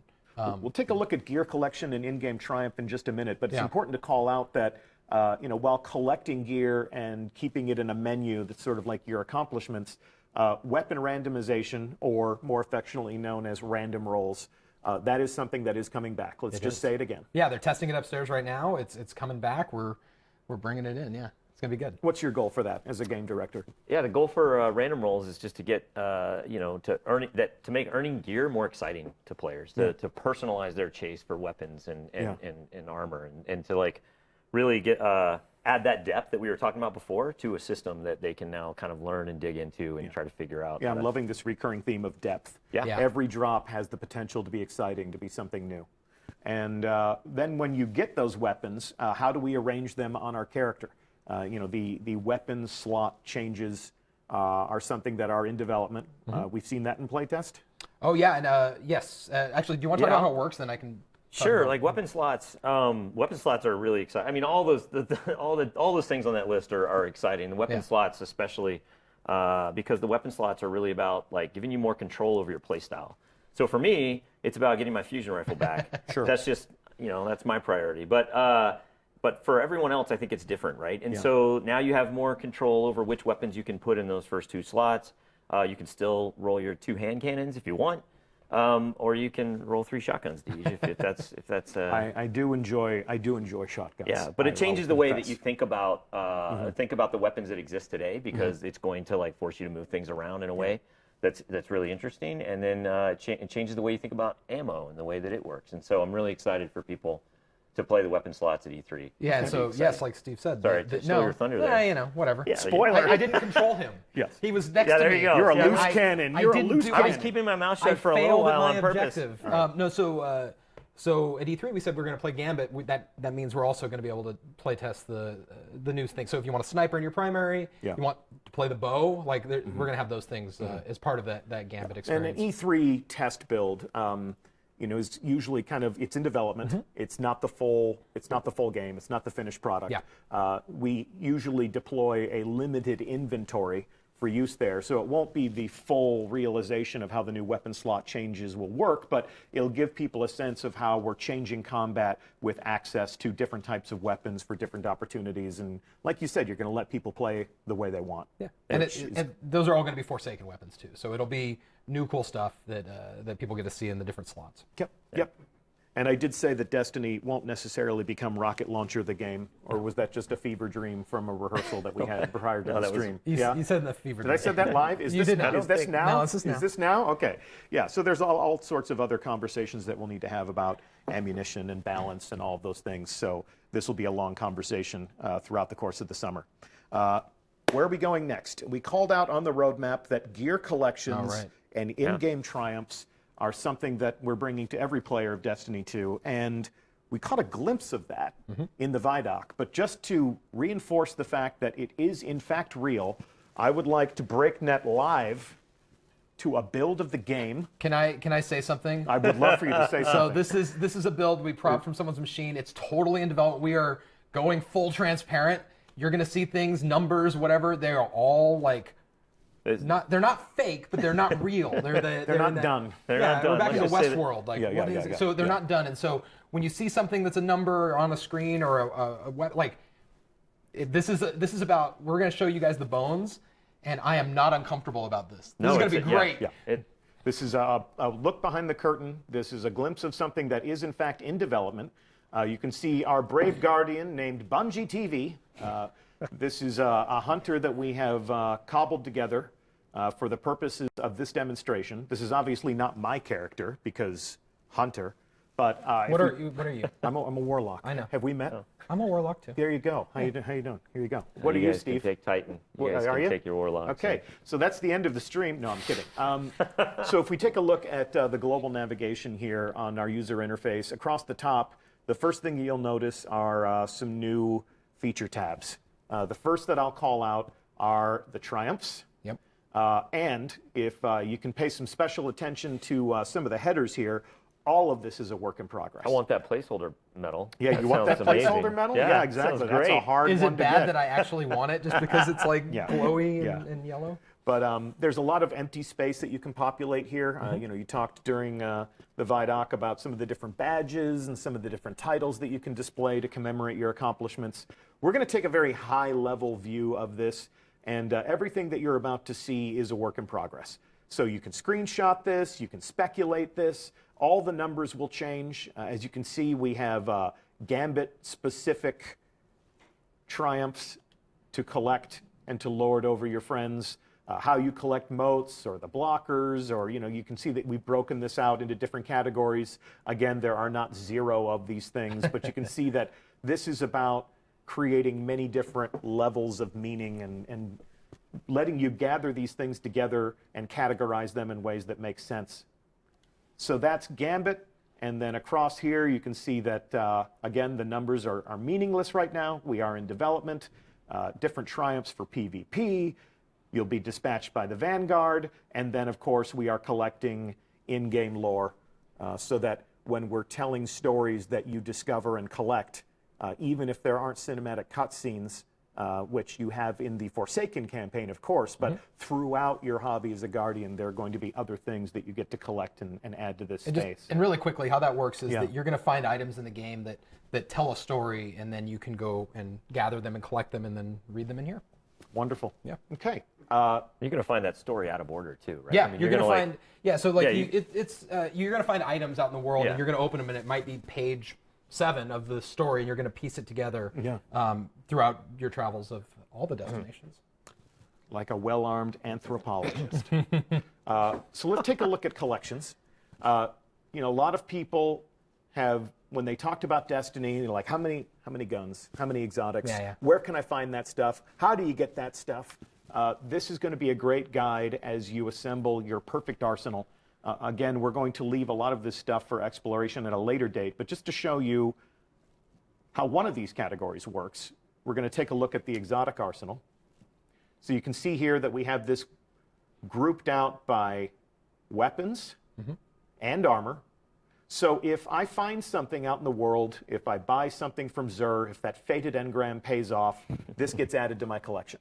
Yeah, so once you've acquired something, then it's here. So this is obviously similar to the kiosk that's in the tower, but one key difference, as you noted earlier, is that this is with you at all times. Yeah. So certain weapons, like the exotics here, you can buy back for a price, and so you can, with the vault space and with this, you can kind of move with some more confidence that you've gotten the thing that you want. And when you say buy back, like if I were to acquire Sweet Business and dismantle it, not that I would ever do that, why would you do because it's so sweet, but if I did that, and then later on somebody said, you dismantled Sweet Business? What are you, an idiot? Like, what, did you think you weren't going to put an exotic in your heavy slot? Well, you are an idiot. Yeah, I know. I am an idiot, but I still play this game, and I love it just the same. And if I wanted my Sweet Business back, I could use this collection system to restore it to working order in my inventory. Using different materials that I've gathered. It's different for different categories. It's a long conversation that we're not going to have to be really today. clear, that is explicitly about how the exotics work, and we're working on everything else. Everything else is a work in progress. And because exotics are a thing of mystery and discovery, you're not going to tell me, you're not going to give me a full menu of what exotics you own and what exotics you don't. No, but to note something there that I don't think we're going to exactly show, but if you were hovering over an Iron Banner weapon or piece of armor, it would tell you how to get it. So it would tell you how to get it. It'd be like, go play that Iron Banner, or go do this strike, or whatever the circumstance is. It'll let you know. Or if it's mysterious like that, it will. There'll still be mysterious non-exotic things as well. Yeah, and then we're still gathering these things together and putting them into interesting categories. Yep. All right. And then the same goes for your weapons. You'll tell me where I can go find all my favorite legendaries, or maybe document the things that I've earned as I progress. Do the same thing for armor, breaking that thing out across all the different activities, all the different subclasses.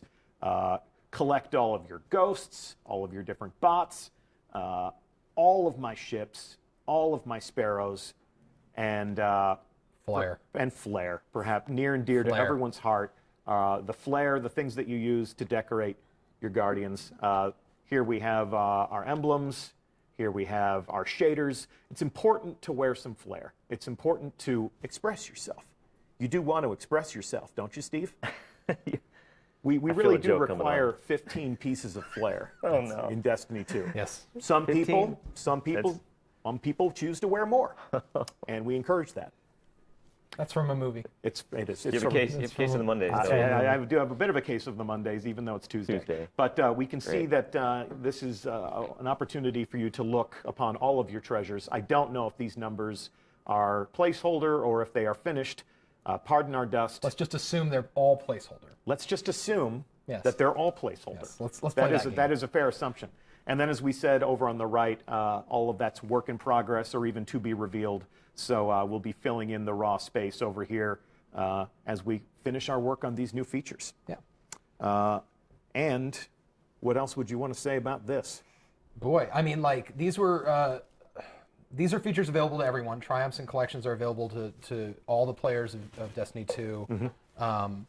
So we're excited. I think that all these things go together to tell a story about depth and about Destiny for me is at its best when I have a triumph I'm chasing that's tied to a bounty, that's tied to a material I'm gathering from a public event. And I feel smart because I chose to do these things, and I'm trying to get the lore to finish the book, and so Destiny's really unique in that way where I love Destiny the most when it's that, and I think that that's been a big piece of what we've been trying to do. It was really powerful the moment this went in, and we imported our own characters from home, and you could see this just populate with the stuff you had and then the stuff that you still didn't have. And so I know a lot of people out there have almost as much, probably almost everything that they could possibly think that is out in the game, but this tells you, like, no, you still don't have this piece, or you still don't have this thing. So that which can become sets a motivation. do you want to complete? Right. It was and really powerful. Collections launches with Forsaken, so it's not going to be like Moments of Triumph where we say Moments of Triumph are live and our most hardcore fans go in and say, cool, I'm done, where's my shirt? Right? Like there's going to be all new things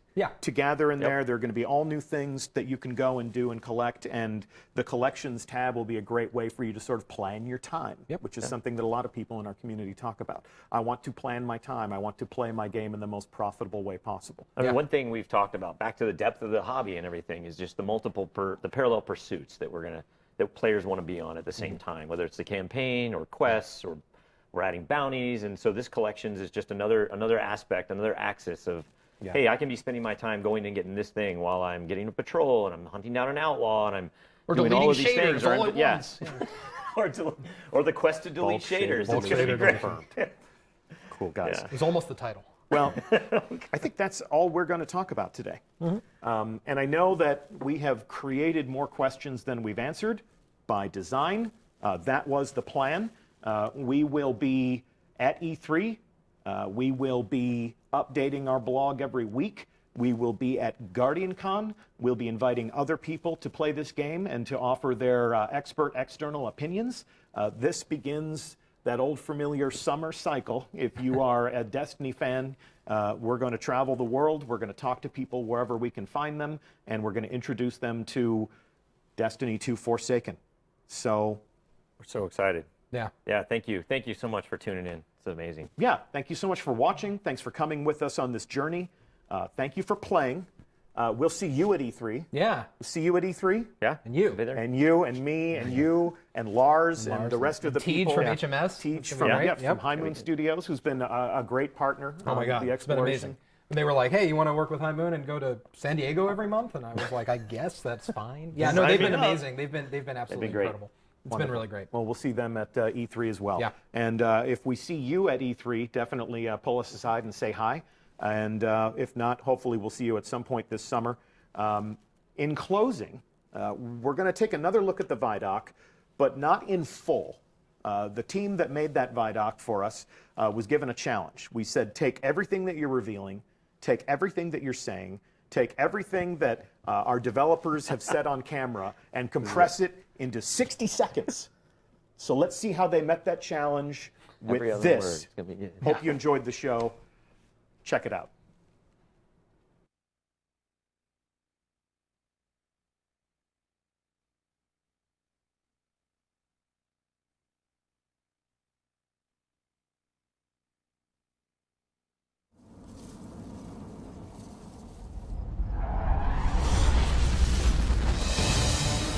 We're building something the community has been asking for.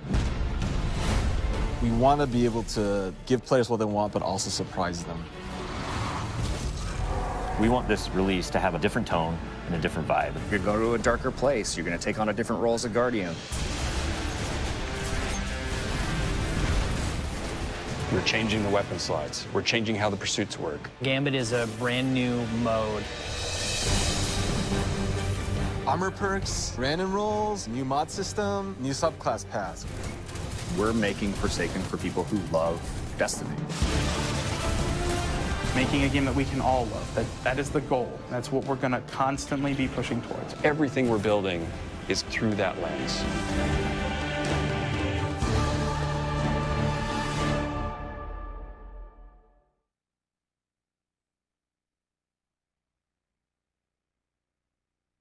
All right, I do believe that concludes the Bungie live stream for the Forsaken expansion. There is a lot. Holy crap, there is a lot to unpack there. An absolute butt ton of things just happened. I'm not sure how to process some of it.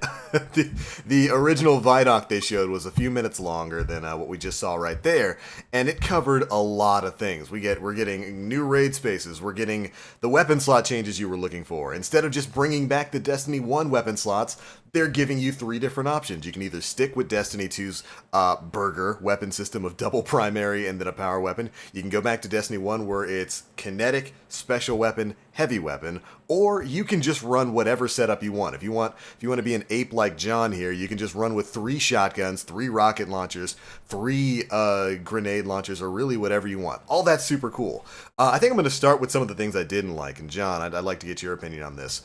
So, after the hype of the Vidoc, of course, they brought in the annual pass thing, and I thought that was kind of a little deflating the balloon a little bit there. So basically, to coincide with the incoming seasons with Forsaken, they're basically offering another season pass. Why they're calling it an annual pass and not a season pass, I have no idea. I just call it what it is. It's a season pass. That's probably going to be an additional. How much was the original season pass for D2? It was about like 30 bucks, 30, 40 bucks? 30, 40, yeah, around there. It's probably going to be about 30 bucks, and it's to cover 3 additional seasons of content. So now with the seasons in Destiny 2 that we've had thus far, they haven't really added much new stuff, but they've given you ornaments and like weaponry skins. So it looks like instead this time around they're going to have 3 different seasons. One's like Penumbra, the other's like the Black Armory, and then Joker's Wild was like the other one. Oh, Sean, what's up? So Forsaken plus the annual pass is $70 total. Yeah, I went because chat. The website's up. You can actually go look at it right now. The DLC I do believe is $40, and the annual pass is $30. That's a ludicrous amount of money for a game in its 2nd year in Destiny's current state. But like I said, I'm going to talk about the things I disliked first because there's way more stuff that I like than dislike. So basically, what they're doing here is they're replacing these seasons with these new content releases. Instead of just having weapon reskins and whatnot, they're going to be adding in new weapons and armor and stuff that they're going to develop offhand. The reason for why this is, I don't know if many people caught this, is probably because they're making changes to Eververse. They're no longer going to rely on Eververse to fund their upcoming development cycles. That's why they're charging an annual pass for this. I think that's a little bit too much money to be asking from a player base this late into Destiny's lifespan. Look, chat. Chat, we've got like 3,000 people here right now. Can I get 3,000 people to hit me with the hashtag shill? I'm gonna pay the money. I'm gonna pay $70 for it. I'm a Destiny content creator. I virtually have to, but I want to play this. I'm gonna do that. So you can hit me with the hashtag shillbl. As a matter of fact, I'm gonna start that right now. But yeah, that's a lot of money for a game that's already a year in after the nonsense Destiny 2's been through. To charge people $70 for the year 2 DLC, that might be a little bit much to ask of people right there. I mean, I think in its current state, yes, but as it gets closer and closer to winter of 2018, and we get closer and closer to the first content pack, you may be inclined to purchase the pass after playing Forsaken for a couple of months. You may Yeah, think, that's true. okay, this is now that I've played it for a couple of months, I want more. Yeah, I what want kind of something more. weird world is this where John's defending Bungie and I'm the one saying I'm saying from a time perspective, currently, not worth it. Yeah, maybe towards November, late October, you'll start thinking, I might want to get this to extend my pursuit and extend my journey, per se. Like, I will say, Forsaken looks fantastic. Like, I'm going to see if I can pull up that the Vidoc and play it just as the background of us talking here. Because we're going to be giving our opinions for a little bit of time here. It looks fantastic. Like, the changes there look incredible. It's exactly what Destiny 2 needed. And I don't want to give off the vibe that I don't think Forsaken looks great. It does look great. But just to ask that much money this far into things, I don't know, that's a tough pill to swallow. But you're right. You know, if you can stomach paying the probably $40 for the expansion itself, it is. It's 40. And yeah. And if you enjoy the expansion itself, then yeah, you know, you might find it to be more worthwhile. There we go. I found it. Yo, this Vidoc was 9 minutes long. Holy crap. Yep. Let me pull this back up on stream so everybody can watch it in the background. There we go. But yeah, you know, I like I said, I'm gonna be buying it either way. But I'd say $40. There was never any way that the Forsaken expansion wasn't going to be $40. That's just typically what Bungie charges for their big expansions. So that doesn't bother me too much. But another $30 for 3 seasons of content. That content had better be significant. Like, holy schmoly, it had better be significant. If Bungie gave you the DLC for free, how would they pay their content creators?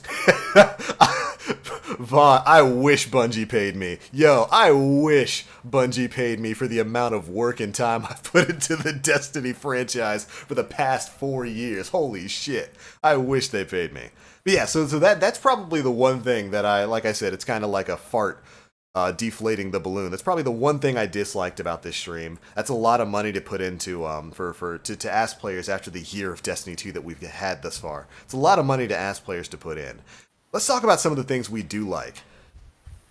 Oh, John, you and I were talking over Discord, which, by the way, if you want to ever hit us up and chat with us and join us for parties and whatnot, hit that link to our Discord channel down in the description box beneath the video. We always pick party members whenever we're running raids from the Discord. Get in there, chat with us, let us know what you think.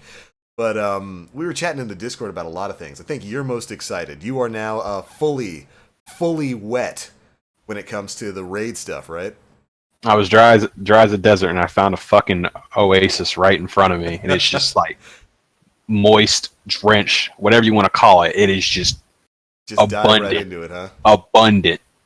Mm-hmm. Yeah, dude. So the raid. What was the name of the world space that it's in? It was the Place of Dreams or something like that. City of Dreams or something. City of Dreams, yeah. So they're doing something really interesting with the raid here. So the raid is going to be a classic Destiny-styled raid. It's going to be a full experience, more so than the Leviathan was, you know, the raid layers and whatnot that are tied to it. Although, to temper your expectations, I fully expect for there to be 2 to 3 raid layers that are added to the City of Dreams in the following releases. That's probably still going to be a thing moving forward. But they're doing something really interesting. Hold on, wait a second. I just go ahead and talk. I just saw something. I would rather them do diverging paths. Like, you start the raid out as normal, but instead of taking a normal path, it diverges off. I mean, you would still fight maybe one of the same boss, and then it like diverges out and it meets back at like the final boss. Yeah. Something like that, rather than an entirely like new kind of small mini raid. Mm-hmm. Like have the raid as a template, but then just make additional paths. Have it meet back up in the middle. I've been kind of waiting for them to like do like a split up kind of thing where we have 2 encounters per like 2 separate encounters per like 3 people, like 2 fire like 2 fire teams of 3. We split up and then we meet back in, and our success is solely dependent on if both teams can complete their encounters and we meet back up or something like that. So kind of like a raid in a larger MMO, like Right. like World of Warcraft or Final Fantasy 14. Yeah, sure. Yeah, I could see that, where you like break up into teams and one half completes their thing and the other half completes their thing, and it unlocks maybe a final path. That'd be super cool. But yeah, yo, chat, yeah, you guys are watching the Vidoc right now. So if you're just coming in, this is the Vidoc that they played right before they went live from their studios to talk about Forsaken. Yo, we're looking at the Warlock change to Voidwalker right now. The Kamehameha! Yo! You're literally just after imaging into a Kamehameha. I get to be both Jiren and Goku. Get wasted, John. Titans can hold it forever, baby. Yo, but yeah, it looks like the new level cap's gonna be 45 with a power level cap of 600. 600. Holy schmoly. There's some cool stuff in there. But when it comes to the raid, they mentioned that the City of Dreams isn't just going to be a raid environment. It's going to be the new world space for in-game environments. So there might actually be a patrol zone there in the City of Dreams. It looks like it's going to be fairly large, and that makes me excited. I always missed being able to go out with like 6 people into a patrol like we could back in the Vault of Glass and do that kind of stuff. People are saying link to the prices. It's you can actually go to Bungie's website. Their website for Forsaken is up, and you can look it up on stuff like GameSpot and Best Buy. I do believe the pre-orders are starting to pop up on there. And yeah, the DLC itself is $40. The annual pass is going to be $30. So $70. I think that's like $100 if you're in Australia, that's a lot to swallow. Holy shit. New cap is level 50, Sean. It's 50, not 45? Okay, so It's level 50, 50, 600 power, at least that Yeah, we I'm know of looking- right now. I'm looking at the bow shot right now. I see Cosmo and someone else is 50. Okay, cool. So, man, that's actually a significant level increase. That means we're going to have a 20 lot levels. of grinding to do. 20 levels. Yeah, it's good stuff. Okay, so that makes me excited. We also just got to see some of the new weapon class, the bow and arrow, added back into here. Yo, Warghoul, take it easy, man. Have a good day at work. Try not to get too salty or too excited. One or the other. But we were getting the new bow and arrow. That I was not expecting at all. Like, I guess we're just Warframe now, baby. We're just I suppose so. We're just trying to be Warframe now, and I think that's Not perfectly complaining. fine. Yeah, I'll take that. Dreadnought was literally just saying the other day that he wants to see bow and arrows get added to Destiny. There you go, baby. Somebody at Bungie was listening. They look really cool. I love bows and arrows in FPS games like this, so I'm definitely A-okay with that.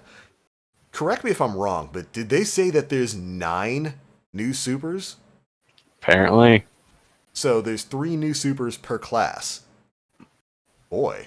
I'll take that. I'll take that. We got to see, of course, Kamehameha Warlock, Throwing Knife Hunters.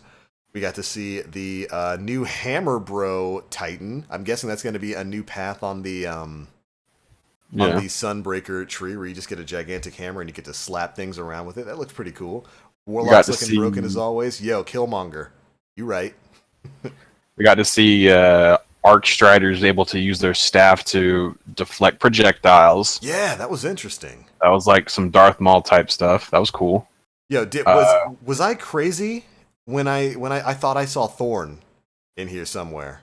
You might have. We also got to see Arc Warlocks. Stormcaller is able to shoot out their arc energy in like a beam, kind of like Moira from Overwatch, where it's just kind of like a continuous beam of energy, which is, sick. Yeah, that's pretty cool looking. The new supers and subclass changes definitely look dope. Like, yo, by the way, Death from Above coming back for Titans. We just got to see that there on the... Oh, okay, yeah, I see the hand cannon that everybody thinks is Thorn now. Yeah, the Hunter was using it. It's kind of blowing out like green smoke when you fire it. It's pretty cool looking. They mentioned machine guns during the They did, yeah. They didn't show any machine guns, but they mentioned them, and I hope that means that class is coming back. I mean, with all the other kinds of crazy changes that they've got going on here, why not, right? I mean, you can run around with triple shotgun. That's why not have machine guns back in the game? But yeah, so I love the weapon system changes. I love that you can just use whatever you want. When they said a month or so ago, when people were asking if the old D1 weapon system was coming back, when they said we're trying to make something a little bit better than that, they weren't kidding. Like this looks way better than that. Just being able to pick and choose the kinds of weapons you want to use, that's really interesting. So you can have a kinetic shotgun now. Man, that brings up a bunch of different questions for what they're going to do ammo economy wise and how they're going to balance that for PvP. So if you can just run in with shotguns in PvP, does that mean they're going to be changing the way the way weapon damage works in PvP? They'll probably change the ammo economy and probably the damage depending on which slot the weapon is. I think. I mean, Deej made a comment about rocket launchers. Probably not going to be able to put 3 rocket launchers, I would assume. Yeah, but maybe it'll be like 1 rocket per ammo brick that you pick up. It's possible, yeah. So you might just be running around with empty ammo 24/7. Yeah, so you can use a rocket as your primary or something like that, but you might want to think twice. Maybe get yourself a sidearm or something. Oh, that's definitely Thorn, by the way. Yeah, it hold on. That was like that is definitely Thorn. Yeah, I'm looking at it right now. That's definitely Thorn. What's the timestamp? 7:25. Yeah, I'm looking right now. That is definitely Thorn. Like, if that's not Thorn, I don't know what is. Like, it's the hunter who's using it right there. Yeah. I don't know, man. That's a different barrel type. It is, but I mean, look at the 7. bottom of it. Yeah, you're right. I'm looking. Look at the magazine too. The magazine is also a telltale sign. Like, the magazine looks like the little cylinder, like the hive cylinder, and the barrel looks like the little gashes or the little slits in it. Definitely look like Thorn. They may have just increased the barrel and made it not as fat and kind of skinnied it out a little bit. That certainly could be Thorn with an ornament on it now. Like, absolutely. Or maybe it's the rose. It's possible. It's possible it is the rose. Or it could be something completely new. I thought I was going crazy when I saw it earlier in the stream, and I was like, wait a second, that looks like the Thorn right there. Scratch his chin. But yeah, there's some interesting stuff there. Randomized perk rolls, those are coming back. In the best way possible. I think they mentioned randomized perk rolls on armor too, didn't they? I don't know if they did that, but one can hope. Something like that. But at the very least, random perks are coming back on weapons, so you're actually going to have a reason to grind out different legendary weapons and whatnot. Yeah, I'm looking at the front picture for Forsaken right there, where it shows all the raid bosses. Can I say I love the Western motif that they're going with here? Like, they said that there's there's tumbleweeds and whatnot. I love the notion of like a space Western. I might actually be playing more on my hunter when it comes down to this because of that. Also, if Last Word is not in this DLC, they have missed an opportunity. Right. Yeah, you can't have a space Western with the one true Western gun. Well, I guess you can consider First Curse a kind of Western-themed gun, too. Sort of. But the OG Western gun there in Destiny. So yeah, it's confirmed we're going back to the Prison of Elders. There's a prison break stage there. Can't wait to see what's going to happen with that. I do believe they mentioned Varix is like trapped in the prison right now, so we're probably going to be setting him free and then having him come back as a vendor or something. That fallen captain that fallen Kel who talks to us. I wonder what that's all about. If that's going to have to deal with like the House of Dusk or the House of Kings or whatnot. Probably Kings or King or Dusk. Dusk hasn't been in the series, and Dusk was added in during D2. They're the fallen house that kind of like has taken over, and and has put up like all their banners everywhere in the European Dead Zone. So it's going to be interesting to see that. Didn't see anything about Prince Uldren, who we know is affiliated with a lot of these fallen houses. So it's going to be really interesting to see if he pops his way in. As this, as we start to learn more about this incoming DLC. Yeah, some really interesting stuff there. Good lord, I'm gonna have a lot of stuff to cover when I do the news videos for this. I'm trying to keep my eyes on as many different things as possible. I still haven't seen any sorts of machine guns in like the character select screens, but I'm hoping, man. I'm hoping we can get ourselves some machine guns. It's possible that they just bring him back as like auto rifle variants. They could kind of be. like I mean, the sweet now business. that you, They just now that you can put weapons in whatever slot you want. Yeah, they'll just make them like a legendary variant of the sweet business, kind of like the bullet hose autos. Yeah, I could definitely see that. Yo, Robin hitting us up with the YouTube super chat donation to say looks pretty good. Yeah, to be perfectly honest, Forsaken looks pretty good. Like that Vidoc showing off all the new things that we're going to be getting. The new game mode, Gambit, all of this stuff looks fantastic. And when it comes to that game mode in particular, Gambit's going to be a new PvEVP game mode. That Titan just did a Superman dive and it was great. But it's going to be a new PvPvE game mode where you are fighting enemies as well as other players. This is something we've been asking for a long time when it comes to Destiny. Very happy where we're finally getting that sort of game mode. It looks like you're going to have it starts off being PvE. You're killing enemies. You're like picking up those tokens. You're putting them in the machine for a charge. And then if you get your charge up, it spawns a boss or something that's worth extra points. And you can actually go and interfere with other teams by killing other Guardians and preventing them from getting build-ups there. Really interesting new mode. Can't wait to see more. It's actually going to be playable during E3 next week. And then later on next month, at GuardianCon, which is taking place down here in Tampa, Florida. You'll be able to get in on that. Kind of excited to see what that game is going to play. If they treat it like Escalation Protocol, where it's got its own weapons and armor, that'll be pretty dope. Yo, whatever, hitting us up with the YouTube Super Chat donation. Dude, what do you think of Forsaken? For the most part, I'm happy with it. Like I said, still a little bit worried about that price. The $40 price tag doesn't bother me for the DLC, but that extra $30 for the annual pass, gonna have to. I might struggle a little bit with that one. Like I said, I'm gonna have to get it because I'm a content creator. I gotta buy this stuff, but we'll see. What up? So it looks like we're gonna go back to kind of like a. I don't know if we're gonna go back to like a Dark Below and House of Wolf type system where our level is like based off of the gear we have. Because the gear says requires level 45 and it's a max power gear.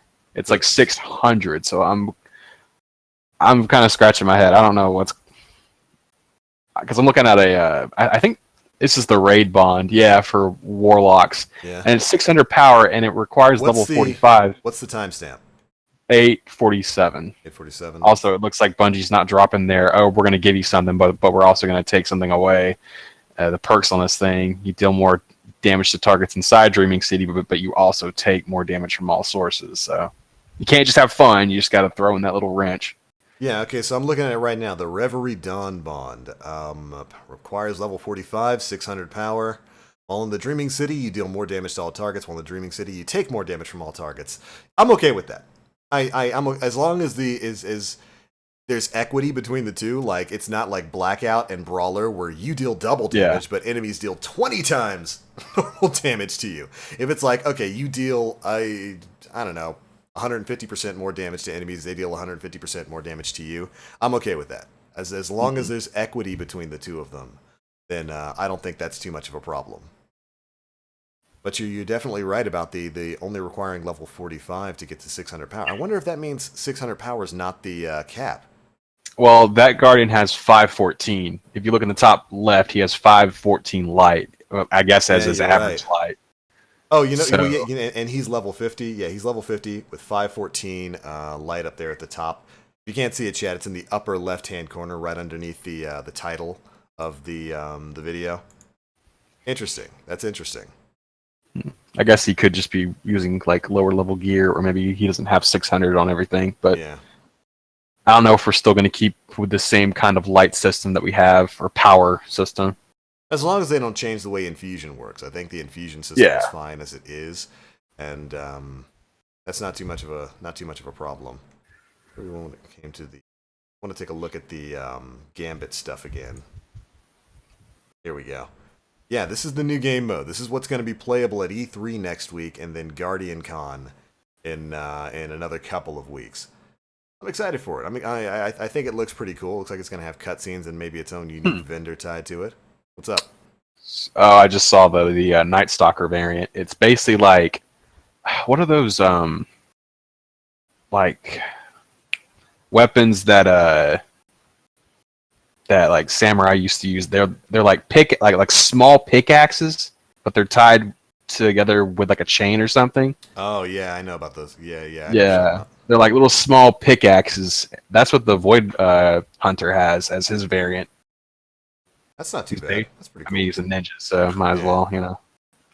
Well, all right. There's some pretty good stuff in here. There's a lot of stuff to cover. I'm going to go ahead and probably cut things out now for the live stream. I've got a lot of stuff to go over to make the news videos for everything that we've been learning today.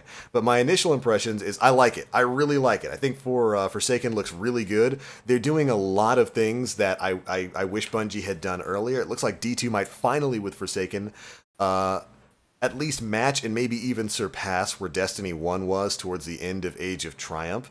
And that's good. There's a lot to love about this. I'm still a little bit jittery about that massive price tag, but the content in Forsaken looks like it's going to be incredible. Absolutely incredible. When it comes to the new raid, the new weapon system, the random rolls, the new armor stuff, the new exotics, the returning exotics, the new weapons, the new raid environment, all of that looks fantastic. I cannot wait to take my first steps into the Dreaming City and see that whole new world environment.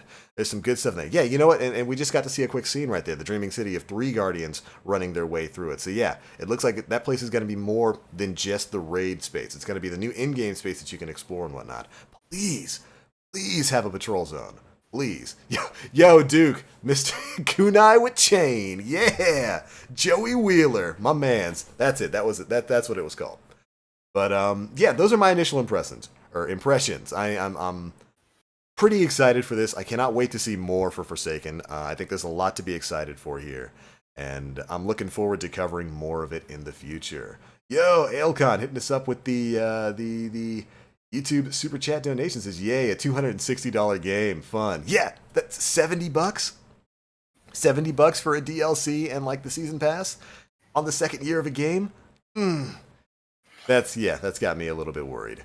But anyways, that is going to be it for this live stream. Thank you all so much for tuning in. We had a ton of people here today. Thank you guys for mostly being well-behaved in chat, although I like a little bit of chaos.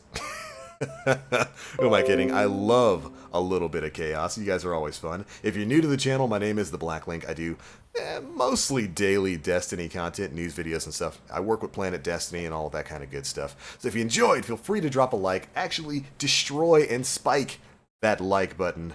And maybe even drop us a subscribe if you enjoyed and you'd like to see some more from me. I will be back live streaming more tomorrow. That's probably tomorrow, since I'm not going to have much time to do anything else other than make news videos today. But yeah, we'll be back tomorrow, same time, same place, around 11 a.m. Eastern Time for some more Destiny 2 content. We got a lot of stuff to talk about. We'll have faction rallies and all that kind of stuff live. But all right, that is it for this one. Thank you all so much for watching. I love your faces. Make sure you're staying tuned right here to the channel where we'll be having wrap-up videos and all that kind of stuff coming out a little bit later today. But alright, I'm out for now. I hope you Guardians are as excited for Destiny 2 Forsaken as I am. And, well, maybe you won't have to buy the annual pass. I do, so I gotta hold that L. Just give me an L in chat. Press F to pay respects to my wallet. I have to spend money on this stuff. Oh well. John, good stuff, man. Mm-hmm. Right on. But I'll catch you Guardians later. As always, I'm TheBlackLink. Guardians, stay frosty. And I'm psyched! I'm psyched for Forsaken. It looks good. Bye, everybody.